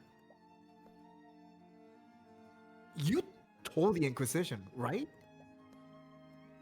Did you tell them that I'm innocent? We did, but as we said before, there are traces of necromancy on the body. And with the state of the body, they believe that she was murdered with a necromancy spell. Oh, Apparently, that makes you their prime suspect. I see. Wallace, we heard about the type of magic that you're studying. Don't worry. The headmaster explained it to us already. You just want to use necromancy to become a doctor, right?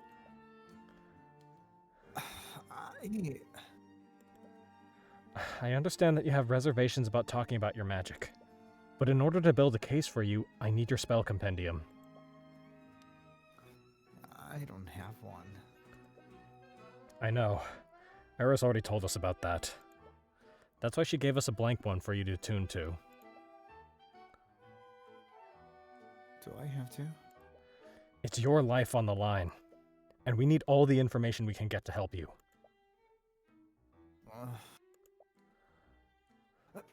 Sorry. You're right. I'll attune to it.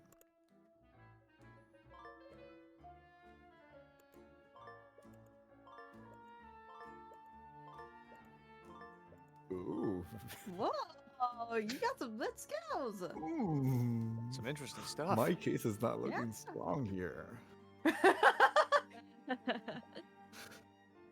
Sorry, I know it was being difficult. A long time ago, I showed my compendium to someone I trusted. After she saw my necromancy spells, she told everyone in the academy. That's also why Professor Bellwether started coming after me. Sorry. That must have been hard for you. But at least you had Eris. Yeah, I did.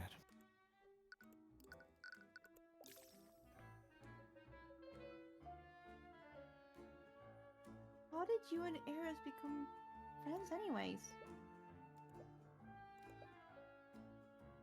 Oh, well, it's a bit of a strange story. Sometimes, the other students would steal the ID number off of my locker. But then they'd switch it with the one on another locker. They thought it was funny whenever the owner got angry with me.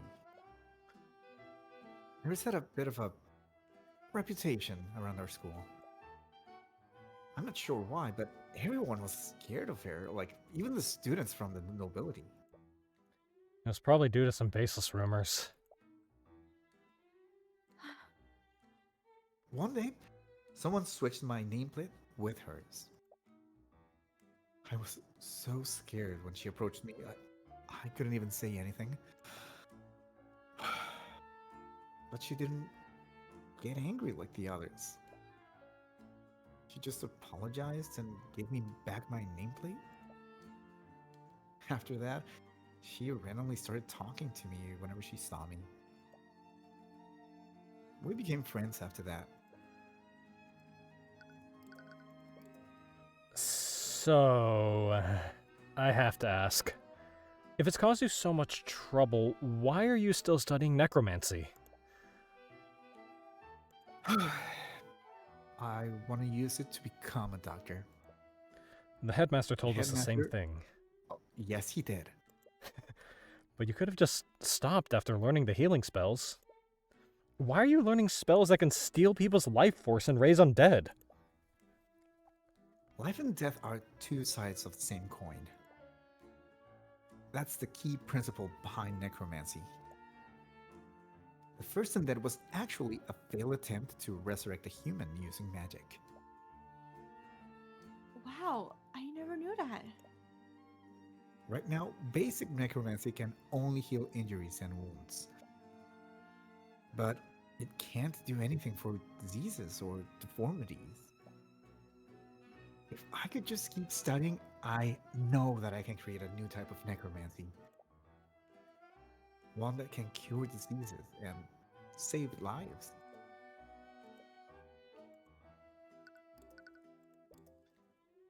I think I can already guess the answer to this question. But how was your relationship with Catherine Bellwether? It's exactly as you would expect. After word got out about what I was studying, Professor Bellwether would always target me. She'd start yelling at me for the smallest mistakes. She'd do that to some of the other students too, and she'd focus on the ones that were poor, like me. That's terrible. I'd wake up each day dreading the possibility that she'd notice me in the hallways. I knew how to avoid her and stay out of her way. But sometimes she'd just come looking for me. Can't believe that after everything that she did, she's just gone. You must have mixed emotions about what happened. I honestly don't know how I feel about it. To be honest, I always wish she'd just disappear. But now that it's finally happened, I just feel even more afraid. I feel like she's gonna come back from the grave to haunt me. I think I'm starting to put things together now. Have you figured something out? Yeah, I just need to take some time to think through everything. The prosecution wants to implicate Wallace despite his alibi. They wouldn't have a reason to do this unless the evidence heavily implicated him. We've learned that Wallace is a necromancer, and he's the only person at the Academy that's capable of high-level necromancy.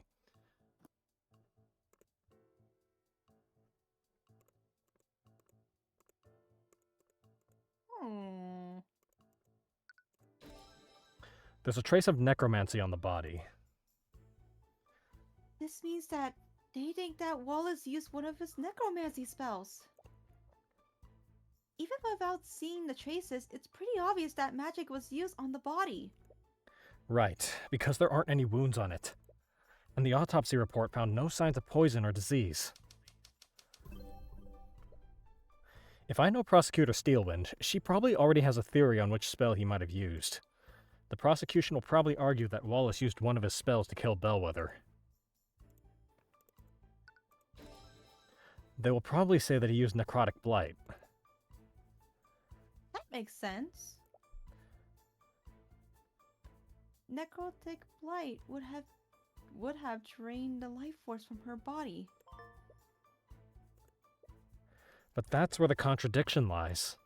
Let's suppose that Wallace did kill Bellwether by using Necrotic Blight. There's something at the crime scene that wouldn't be there if that were true.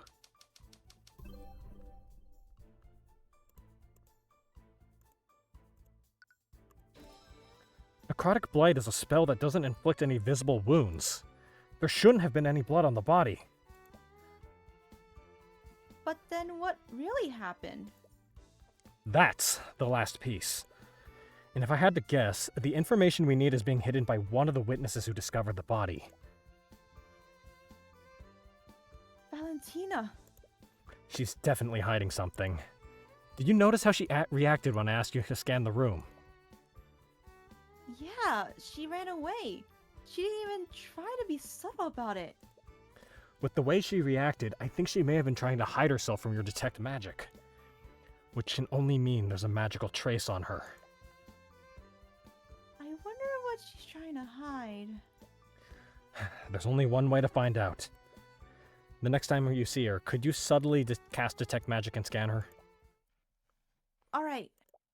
Let's go! It's been a while since we talked to her. Valerie also mentioned that they still had work to do today. She might be back at Academy's kitchen now.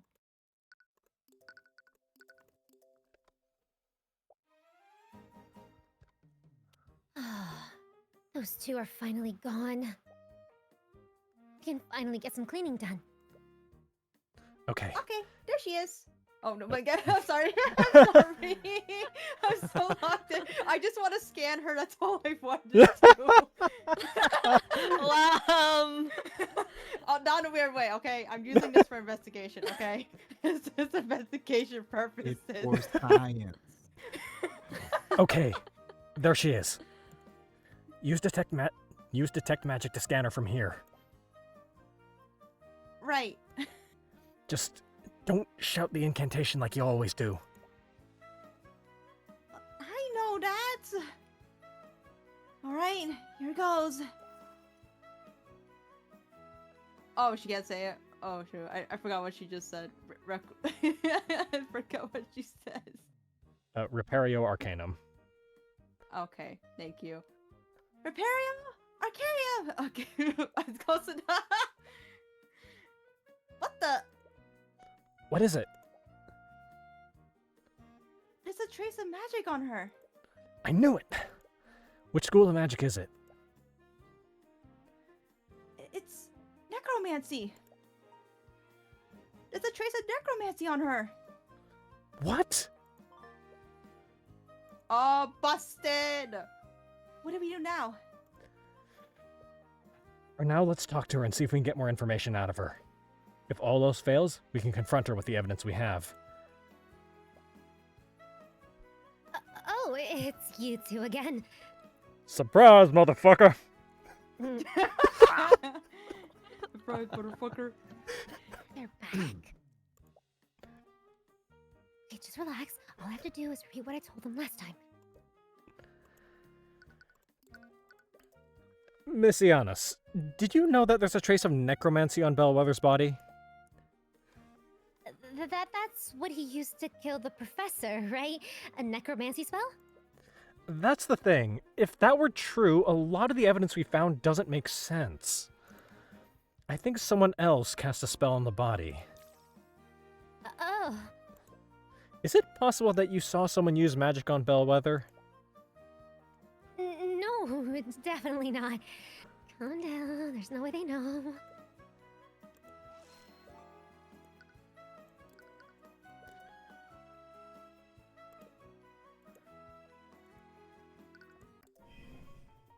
Yeah, let's go. Here we go. Let's go, baby. Miss Ianus, from the very beginning, I felt like you've been hiding something from us. There's something that you're not telling us about. What are you talking about? Oh my gosh, it's clear. I told you, and the night's everything I know. I've got nothing to hide. I need to stay calm. Miss Ianus, it's clear to anyone how nervous you are. I can practically see the fear you're emanating right now. Just tell us the truth. That'll be a lot easier for the both of us. Let's say I were hiding something. Which I'm not, by the way. I don't have to tell you anything.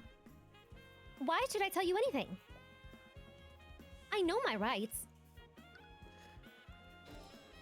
You've already given your statement to the Inquisition. If the truth comes out, what do you think they'll do when they realize you lied to them? Who are you protecting, Miss Ianus? You talk a big game. But I bet you can't actually prove anything, can you? You think I'm lying to protect someone? I don't know anyone who can use magic. I don't even know any mages. And I definitely didn't see anyone use magic on the body. You can't hide the truth from us, Miss Ianus. What? You said that you've never even seen a necromancy spell before. If that were true, then why is there a trace of necromancy on you? Wait, what? There's a trace of necromancy on me? Boom, perra. Dun dun. Yeah.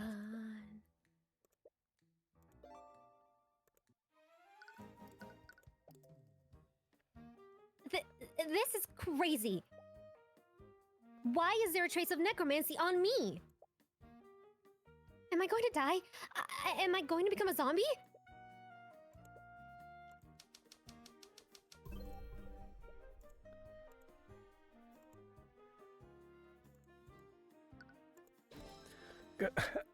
Calm down, Miss Ianus. Not all necromancy spells relate to the undead. Healing spells are also from the school of necromancy. Healing spell? Oh, it was from that time she healed that cut. Sorry, I just remembered that there's something else I have to do. I'll be right back. Hey, come back here! He ran away again. I can catch her. There's no way she can outrun me. No, the Inquisition is still stationed around the surrounding areas. They'd probably intervene if we started harassing one of the witnesses. That's true. But we weren't able to learn anything. Actually, I did learn one thing. She has a friend who cast a healing spell on her. Really? How did you figure that out? Good deductive reasoning. Wow. Well, healing magic is also a form of necromancy, right?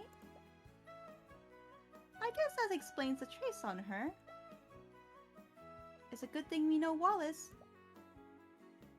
Otherwise, we might have also thought that the necromancer was trying to kill her. Wait, that's it! What? Did you figure something out? The whole time we've been wondering why there's a trace of necromancy on the body! It isn't because someone attacked Bellwether with a necromancy spell. It's because someone used necromancy in an attempt to heal her. Oh, I see.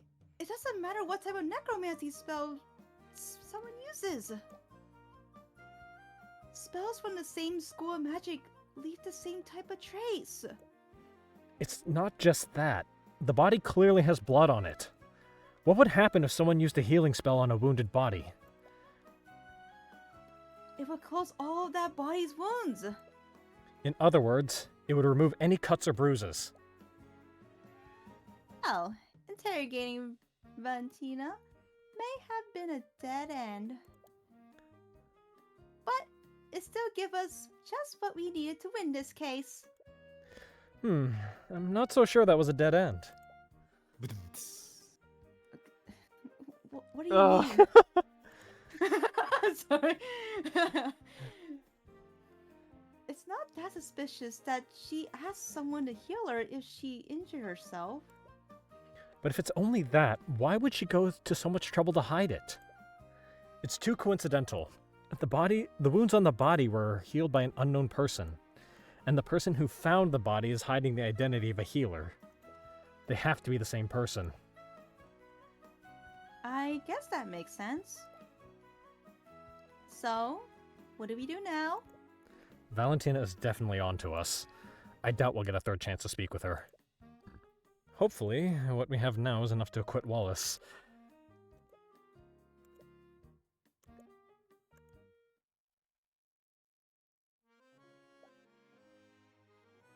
Woo! I demand to know why you're still holding onto my rapier. It's a precious family heirloom and I want it back. It's evidence in the current case. Evidence? The professor was killed with necromancy. Was she, though? Why are you asking me? You're the one who's investigating this. I suppose it doesn't matter. Just know that I will bring her murderer to justice. No matter who it may be.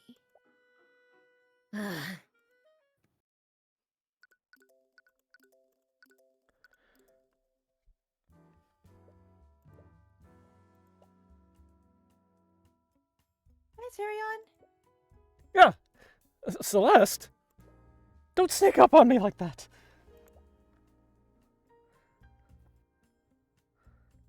Oh, sorry. I just muted for a minute. All good. Yeah, sorry. Why You're are you so fine. nervous? Yeah. It's not like... Wait, hold on. It's not as if this is your first time defending someone. I can't help it. There's something about this building that just fills me with anxiety. It's too bad Ruby couldn't make it. I'd say that you should calm down for Wallace's sake, but... There are so many people here. They're all staring at me. Their eyes are prying into me like a pack of flesh-eating maggots. Gross. Don't worry, Wallace. Our investigation revealed a lot of weaknesses in the prosecution's case. We have a strong case for your acquittal. Okay. See? You can't be confident when you want to be.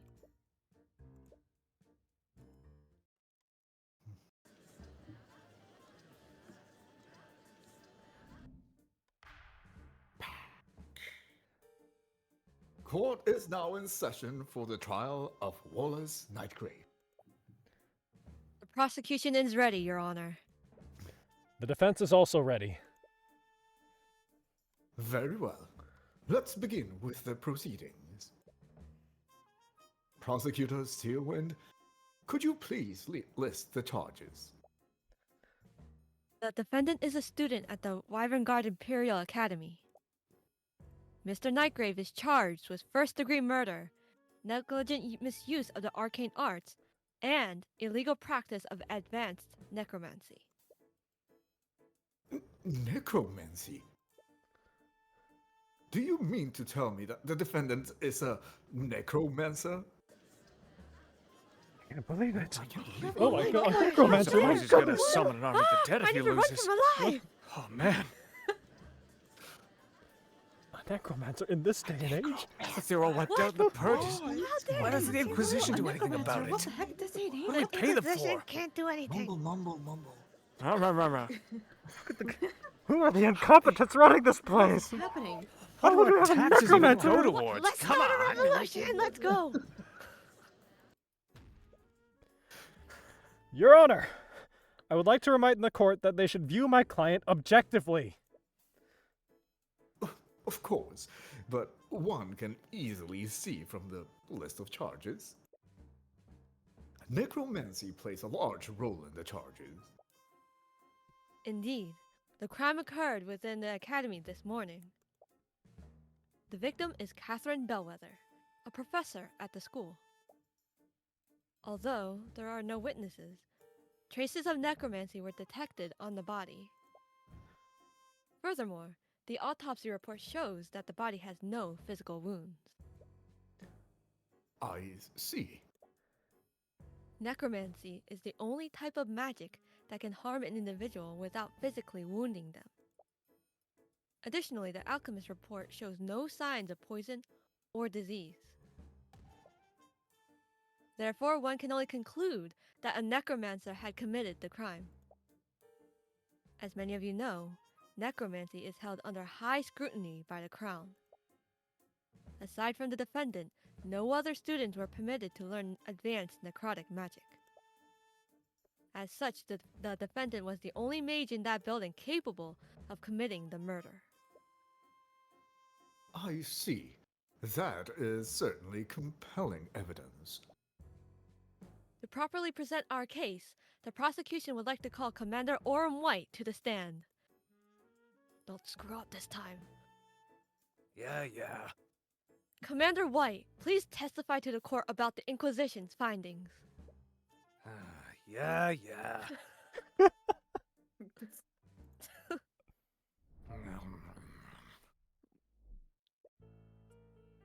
It started when the City Watch got a call from the Imperial Academy. Someone was attacked and the whole building was put on lockdown. We set up a perimeter around the area and waited for the lockdown system to deactivate.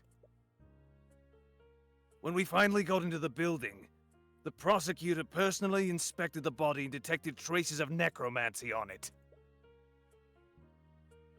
There were no cuts or bruises on the body either.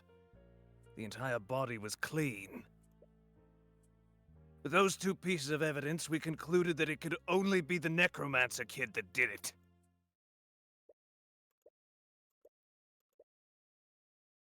Mr. Cuthbert, you may begin with your cross-examination.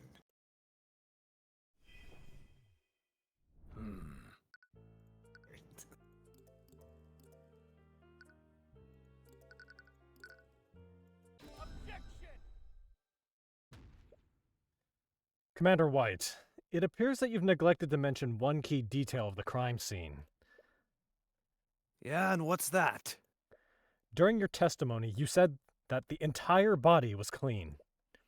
I will admit there weren't any wounds on the body. However, the body was certainly not clean. At the scene of the crime, there was a large pool of blood located where the body was. This blood came from the victim's body, and it was definitely not clean like the commander testified. I'm sorry, Mr. Cuthbert, but I fail to see the significance of this. I'd like to remind the court of the prosecution's case against my client. They are accusing him of murdering the victim using necrotic blight, a spell which would not have physically wounded the victim. So why was there any blood at all?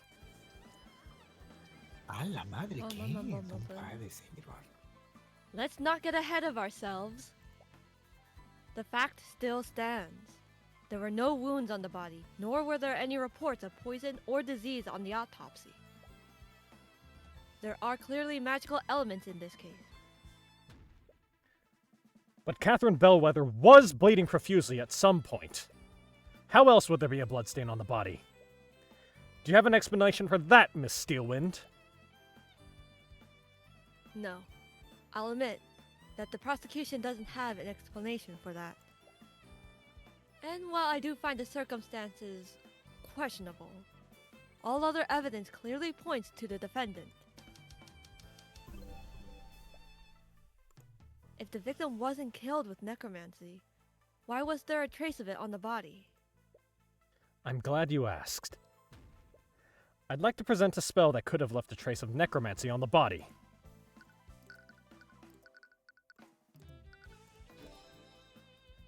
Mend wounds? Correct me if I'm wrong, but isn't that a healing spell? That's correct, Your Honor. Spells from the School of Necromancy control the forces of death and life. Mend Wounds is in fact a necromancy spell. Really now? I wasn't aware of this. Now, I'd like the court to consider the following. What would happen if Bellwether was wounded and someone attempted to heal her using Mend Wounds? All of her wounds would disappear from her body. I see. Objection! Do you honestly think I'm that incompetent, Mr. Cuthbert? Frankly, I'm a little insulted. What? The Inquisition is well aware of what happens when a mage attempts to save a victim using Mend Wounds. The healers that arrived at the scene already confirmed that the victim was long dead. None of them attempted to heal her. Well, what if someone tried to heal her and didn't report it? Please. None of the healers would have anything to gain by doing so. In fact, as a necromancer, the defendant could have easily carried out the described scenario. He could have cast mend wounds on the victim after murdering her to confound the investigation.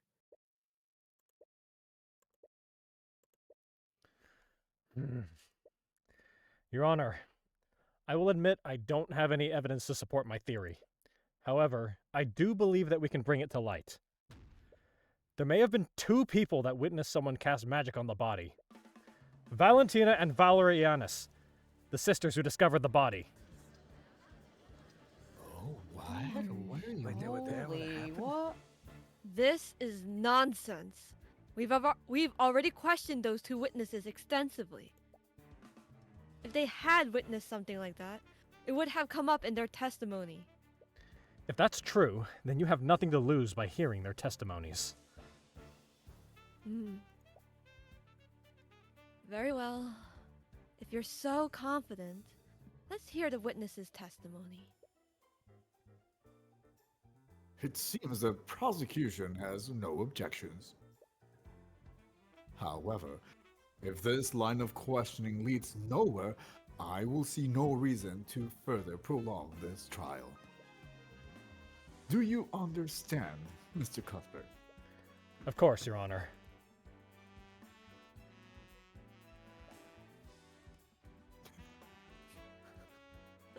Oh crap, it's that guy from before. Is he the necromancer's lawyer? Witness, please state your name and occupation for the court. My name? Witness, there's no need to be so nervous. We merely want to hear about what you saw on the day of the murder. Right. It's just that guy over there. He... You mean Mr. Cuthbert? Did this man harass you, witness? Wait a minute. Yeah. Oh, snap. He, super harassed me. How shameful. I would expect a member of our justice system to behave more professionally. Oh, shut up. Anyways. Please state your name and occupation for the court, Miss Ianus. Calm down, he can't prove anything. My name is Valentina Ianus. I'm a member of the kitchen staff at the Wyvengard Imperial Academy. As I recall, you were one of the witnesses who discovered the body. Apparently, the defense finds your involvement suspect. Rest assured, Miss Ianus. In this courtroom, you will be protected from Mr. Cuthbert's harassment. Now please testify to the court on what happened that day. Yeah,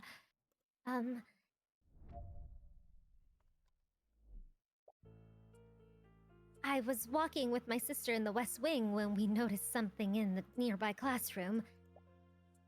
We looked over to see what it was. That's when we saw Miss Bellwether bleeding on the ground. My sister tried her best to help her, but the professor had already lost a lot of blood. While my sister did that, I used an emergency communication device to call for help. But it was too late. By the time her bleeding stopped, she'd already lost too much blood. If your theory is true, that means she just lied in her testimony. She's definitely holding something back. You definitely saw more than she's letting on. Mr. Cuthbert, you may begin your cross-examination.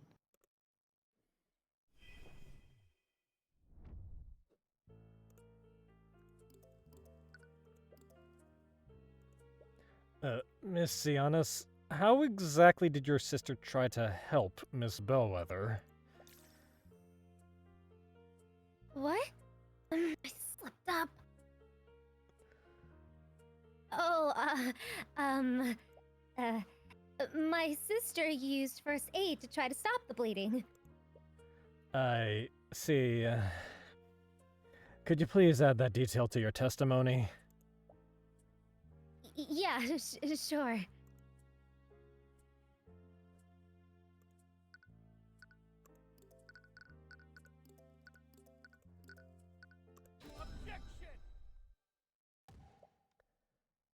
Witness? What is the meaning of this? What? Why are you looking at me like that? Maybe I can elaborate, Miss Ianus. You weren't present in the gallery earlier, were you? No, I was in the lobby. Lady Steelwind told me to wait there. Well, I suppose I should consider myself lucky. You see, Miss Ianus, the one key element of the case is that the body didn't have any wounds on it. Yeah, so? So, please explain to the court, Miss Ianus. How did Valerie apply first aid when there shouldn't have been any wounds on the body? What? Oh no, screwed up. But I saw that wound on her. What happened?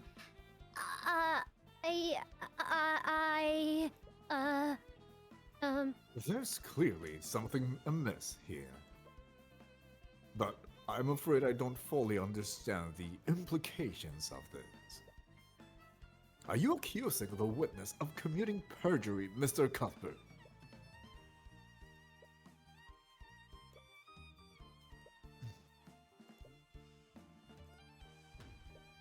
The witness was lying, Your Honor, but not about everything. Valerie Ianus did try to save the victim's life by addressing her wounds, but she didn't use first aid. She used magic.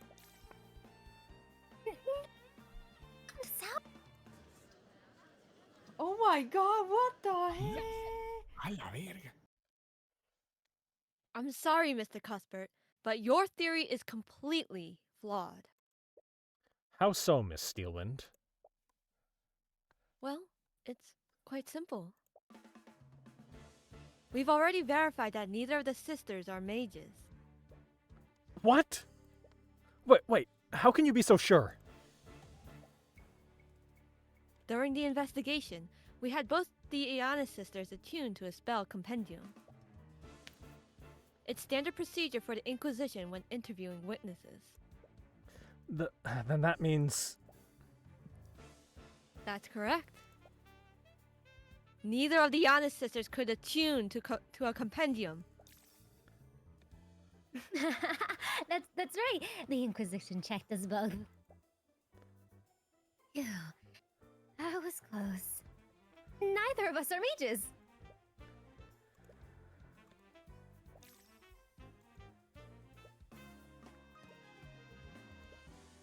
Celeste, is it possible for a mage to hold a spell compendium and avoid attuning to it? No, it just needs to be on their person. When I was arrested, the Inquisition also made me attune to one of their spell compendiums. They were really careful to make sure that I did the attunement correctly. There's no way a mage could avoid attuning to a compendium with them watching you. Now, if you're done, I do believe that you've exhausted all your options. Wait, I'm still not done cross-examining this witness. What could you possibly hope to glean from her testimony?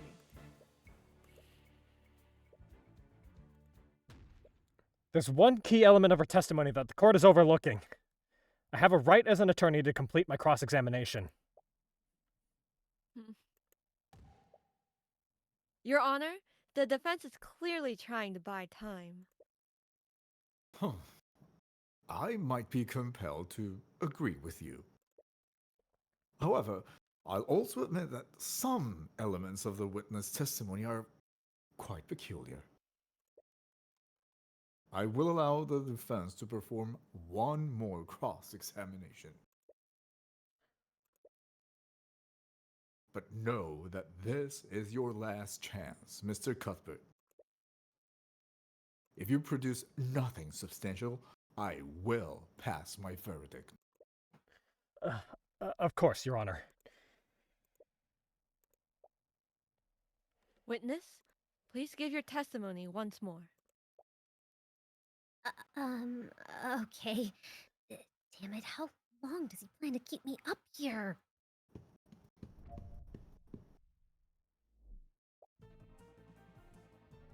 Definitely surprised when I saw her like that. Like I said, my sister and I saw Miss Bellwether bleeding on the ground. We rushed over to her. Now that you mention it, I don't know if I saw any wounds on her, but I definitely saw blood. Can't go back on that now, I just need to play dumb. My sister tried to save her, but she didn't use any magic. Valerie, you're too kind-hearted for your own good. And neither of us is a mage. Both of us held that book the knights gave us. I was caught off guard when they asked us. They almost found us out. The commander was watching us the whole time. He can confirm it. It's a good thing that we're twins, or else that trick wouldn't have worked. What are we going to do? They have plenty of hard proof that Valerie isn't a mage. Valerie is the mage we're looking for. I'm sure of it. I'm just not sure why they felt they need to lie to the Inquisition.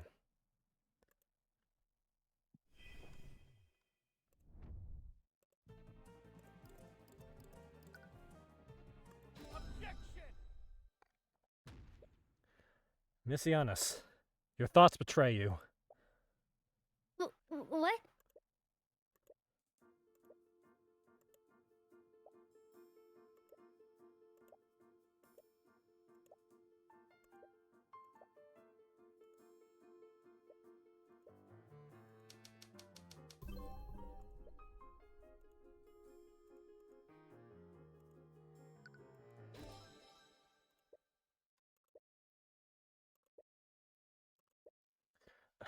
Miss Ianus, there's something I want to confirm. During the investigation, both you and Valerie attuned to a spell compendium. Am I correct? Yeah, that night watched us do it. Then, and how did he have you do this? Did you both attune to those compendiums at the same time? Or did you attune one after another? What? No way! Does he know what we did? I fail to see how that makes any difference, Mr. Cuthbert. Yes, I agree. The spell compendiums would work regardless of what order they went in. You may not be aware of this, Your Honor, but Valentina and Valerie Ianus are identical twins, which means that their physical appearances are nearly identical to each other. If Commander White didn't have them attune at the same time, what would stop the twins from switching places with each other? Objection! This is clearly nothing but baseless conjecture. Orym wouldn't fail at such a basic task. Really, Prosecutor Steelwind? Do you find it hard to believe that Commander White would fail at a task like this? Right in front of his face? You're going to say that right in front of me, boy. Wait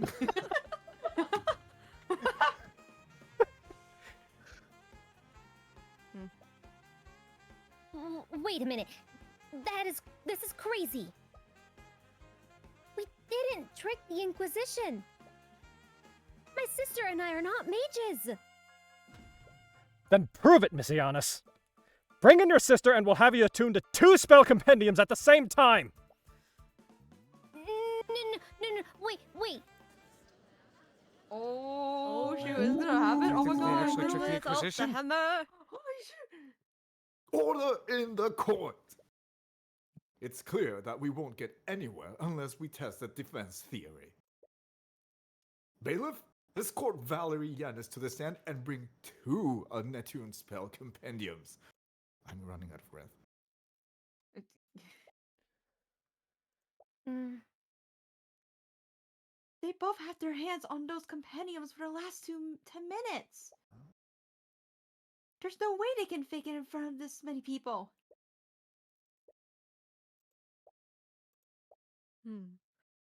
No. Did he seriously?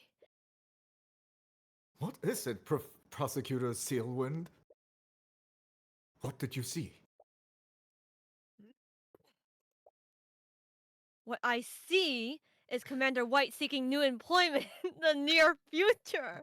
I'm sorry, I couldn't hold it together. How dare you! It appears that the defense was correct. Valentina Ianus isn't a mage. But Valerie... Wait, did I mess up?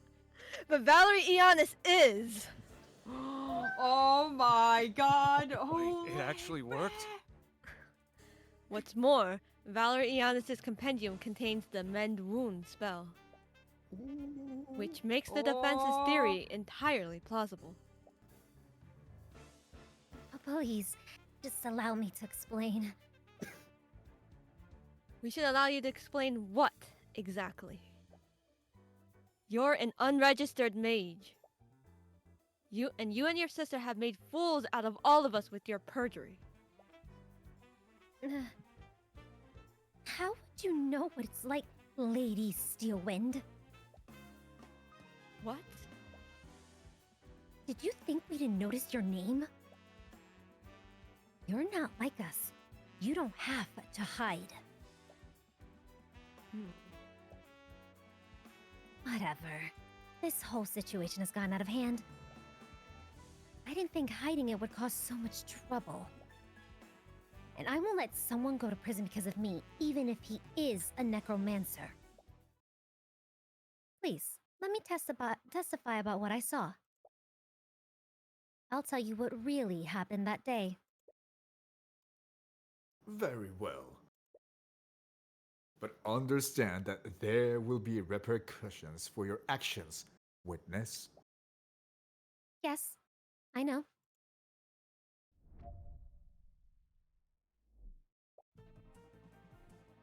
My sister and I were walking in the hallway from the kitchen to the foyer. Then I suddenly spotted the professor lying in a pool of blood in a nearby classroom. Valentina used a communication device to call for help while I tried to save her. I saw that she was bleeding, so I cast Mend Wounds on her to close her wounds. But it was too late. I closed the hole in her stomach, but she was already dead. There was a hole in her stomach. Your Honor, as you can clearly see from the witness's testimony, the trace of necromancy was left by the witness, not my client. What's more, it's clear that there was a physical wound on the body. I see. Well.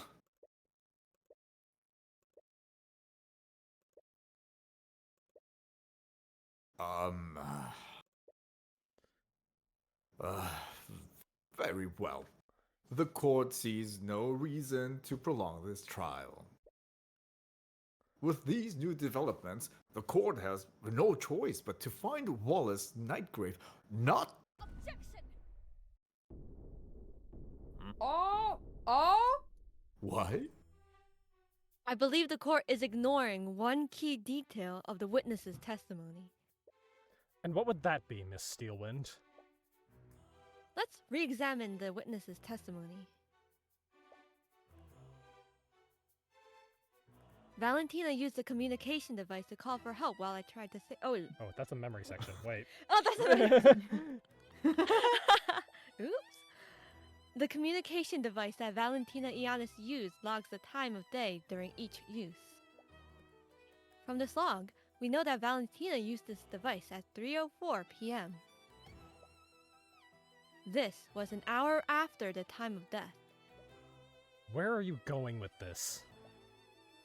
Mr. Cuthbert, there was a witness who saw the victim before the body was found. Hughes. He, along with another witness, spotted Bellwether walking in the hallways before the body was found.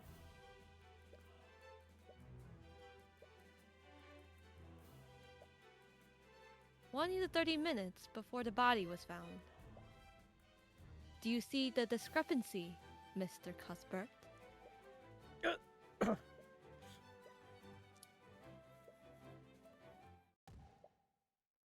"I wonder, Mr. Cuthbert, how could one make a dead body move and walk around?"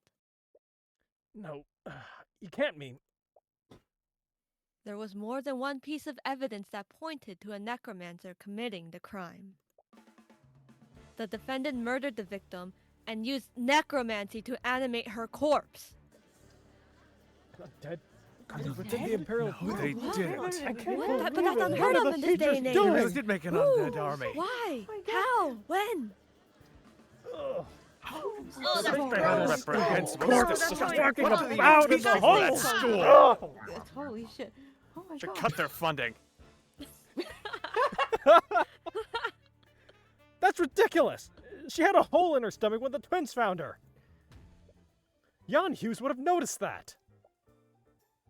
Animate corpse stops the flow of blood, so she wouldn't have tracked blood anywhere. The defendant is also proficient with illusion magic. He could have easily used an illusion spell to hide the undead Bellwether's wounds. But another party could have easily used illusion magic to disguise themselves as the victim. If that were true, how did they move the body to the classroom?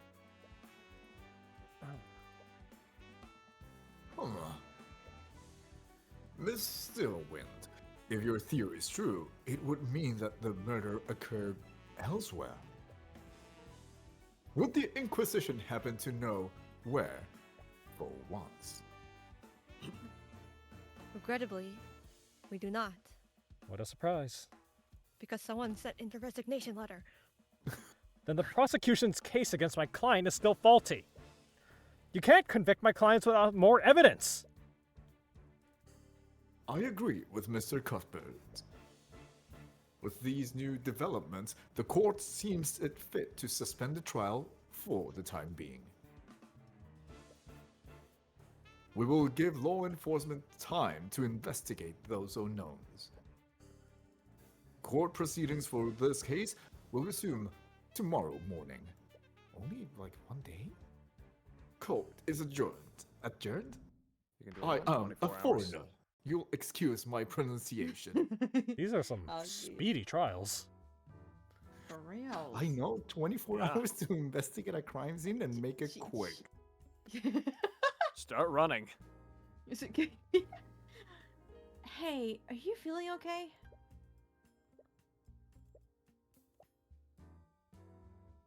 Tyrion? Tyrion! Ah! What? You've been quiet since the trial ended. You were making me worried. Sorry. I was just thinking about what Steelwind said. You mean about her theory? It's a little creepy when you think about it. Do you really think someone turned the professor into an undead? I don't think so. The prosecution's case is hinged on one clear fact. That Wallace was the only high-level necromancer nearby.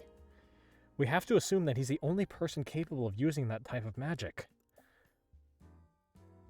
But then, how was she walking around? I don't know. It doesn't make any sense. It's a given that Wallace didn't touch the body, so we can discount the use of high-level necromancy. No matter what, someone used an illusion. But aren't there spells that can create freestanding illusions, not just disguises? I honestly don't know. We'd need to talk to someone who knows about that type of magic. Wait, didn't Eris say that she was studying illusion magic? She might be able to tell us if something like that is possible. Is that really a good idea? What do you mean? What if she's the one who created the illusion? What? Celeste, are you scared of Eris? What? Me? No. No. I saw it this morning, too. You always get really scared when she's around. Oh, I thought I was doing a better job of hiding it. Sorry. It's not based on anything real, but... For years, I've been working as a mercenary. When you do that kind of work, you build up an instinct to sense danger. You kind of have to if you want to stay alive. Sorry, I never knew. Tyrion, I fought literal monsters and barely escaped with my life. But when I'm near Eris, none of those creatures come even close. I get this feeling. It's like I'm in front of a predator that I could even ever hope to beat. Every instinct I have tells me to run whenever she's close by. Really? But she doesn't seem that dangerous. Bro, trust me. I know. But, sorry, I just had to add that. I think maybe I'm just anxious or something. I should know better than anyone not to judge people by their appearance. Sorry, forget what I said, Aiding. If you think we should talk to her, then we should do that.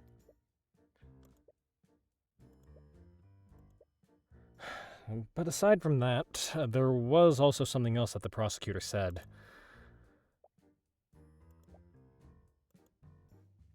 She said, along with another witness. That means that there was another witness that saw Bellwether walking around. Right. Yon probably isn't the most reliable witness. So talking to that other person might help us figure out what happened. But do you know Steelwind will tell us who that witness was? At this point, we won't lose anything by trying.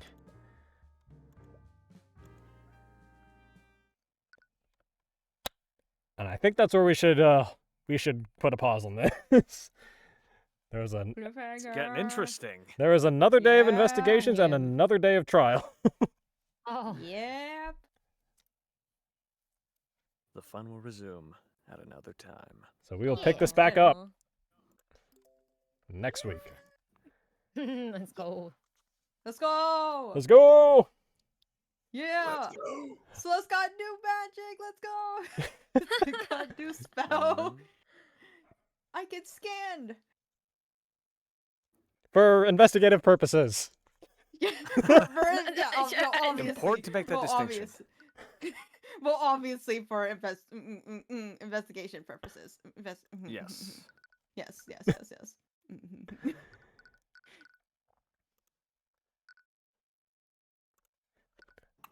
Alrighty then, so I will make sure I actually save this. Yeah, save. Shame. And hold that here. Okay.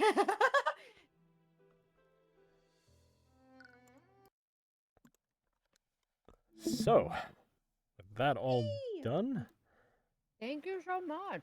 indeed. Thank you. This was fun. Thank you all for joining me. Of course. Thank you. Thank you for organizing Yeah. all of this. We got a Yeah. couple more cases. There's a total of 5 cases in the game. Nice. Bro, Yay. Damn. Yeah. this will be fun. Yep.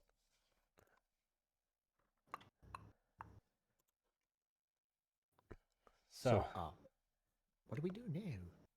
well, anyone have any closing remarks that they wish to make? Yes, check out Two Granthawares. The visual novel is out. I voice question mark guy there. Well, you will find out what his name is. But the cool thing about this visual novel is that you can choose your appearance, you can choose your pronouns, you can choose the gender of the people that you can romance because it has male, female, and non-binary options. Have fun playing it. It just came out yesterday. Yay. Let's go. Huzzah! Go. Awesome. We stand the work of our friends. And anonymous. Yes, thank you, Anonymous. Ow, ow. I just hit, I raised, did like a fist into the air thing and then I just hit the ceiling. I'm like, it Oh. Oh my god. Oops. was like, woo, Is the ow! ceiling okay? This thing. Is the ceiling okay? Is your fist okay? Are they both okay? Yeah. Do you know what's weird about this? It's a PVC booth, so there isn't really much of a ceiling. I just managed to hit one of the pipes. Oh my God. Okay, I see now. Damn. That is amazing aim. Why can't I have this kind of aim when I'm trying? Do you That's try the to way of it, hit isn't your it? PVC booth? No. Oh. What did the booth do to you? It has done nothing but serve me well. And this is And how you serve us a repay it. sauna at this time of the year. Pain. Oh man, anonymous strikes again. Anonymous strikes again, indeed. Thank you, Anonymous. Indeed. Thank you so much, Oh my anonymous god. gifter. Thank you. Are you eating more green mangoes? No, I'm actually gonna go rest my voice a bit because I've been up since 5. So I Oh saw my that. I was God. just like, yeah. It's like I wake up and I no, just like, had a nap, but I it only lasted for like an hour to an hour and a half, I think. Yeah. it's like I woke up, Oh, checked wow. Discord, and I'm just like, why are there two? What are these? Why are you streaming this Yeah. early? Well, it was a big occasion. Fair, fair. Ah. I'm go rest my voice because I am feeling it. Oh my God. Yes, Please get- do. Rest Yes, up yes, and yes. relax. Rest up and get all the Yeah. water. Sleep well. Oh, I said, don't everyone talk at all at once. Yeah, no, I sorry, I was- couldn't hear I was gonna let anything. you That's go. my issue. Yeah. I was gonna let you go first. All right, I'm gonna actually hop off though for real though and get some rest. Thank you so much. Indeed. It was a lot of fun. Take care. Thank you. Thank you. Take Thank care of yourself, you. guys. Yessenia. Bye. Rest up well. Thank you. Thank Bye, you. rest Bye. up, okay? Rest Bye. well. Take it easy. Good night, everyone. Be Good night. excellent to one another. Hell yeah. Y'all Hell stay yeah. awesome. Hell yeah, runner. Boy. All right, I guess all that remains for me then is to close out. Yeah. Mhm.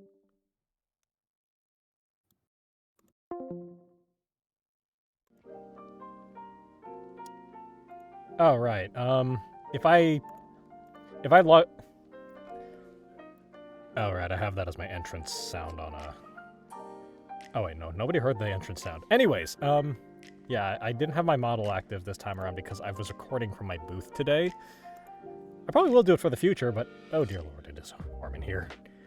But yes, thank you everybody for joining us today, and thank you to Yesenia for bringing her community folks here.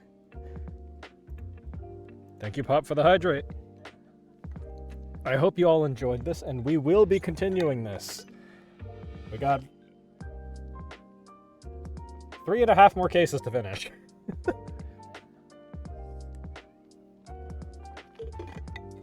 I'm glad that everyone's having fun.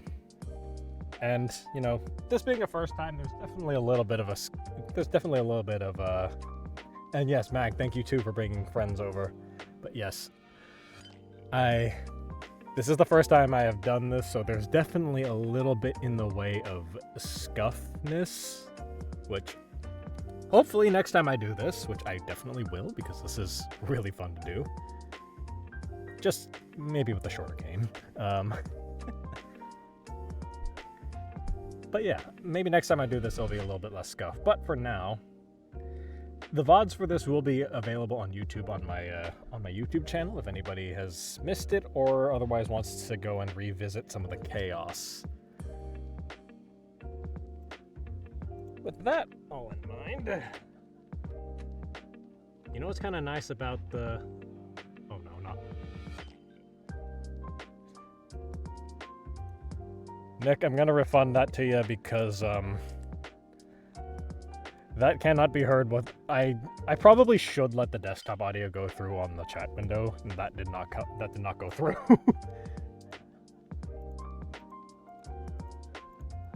It's the principal, Nick. But with that all in mind, let me see.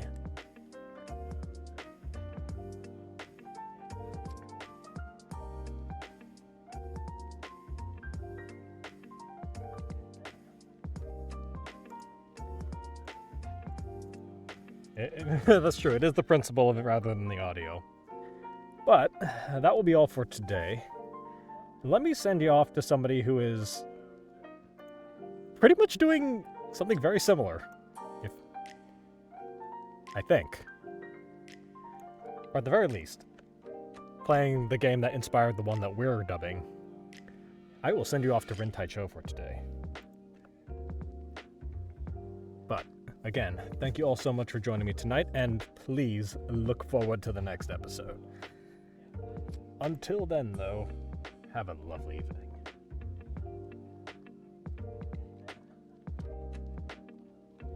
How do I spell that?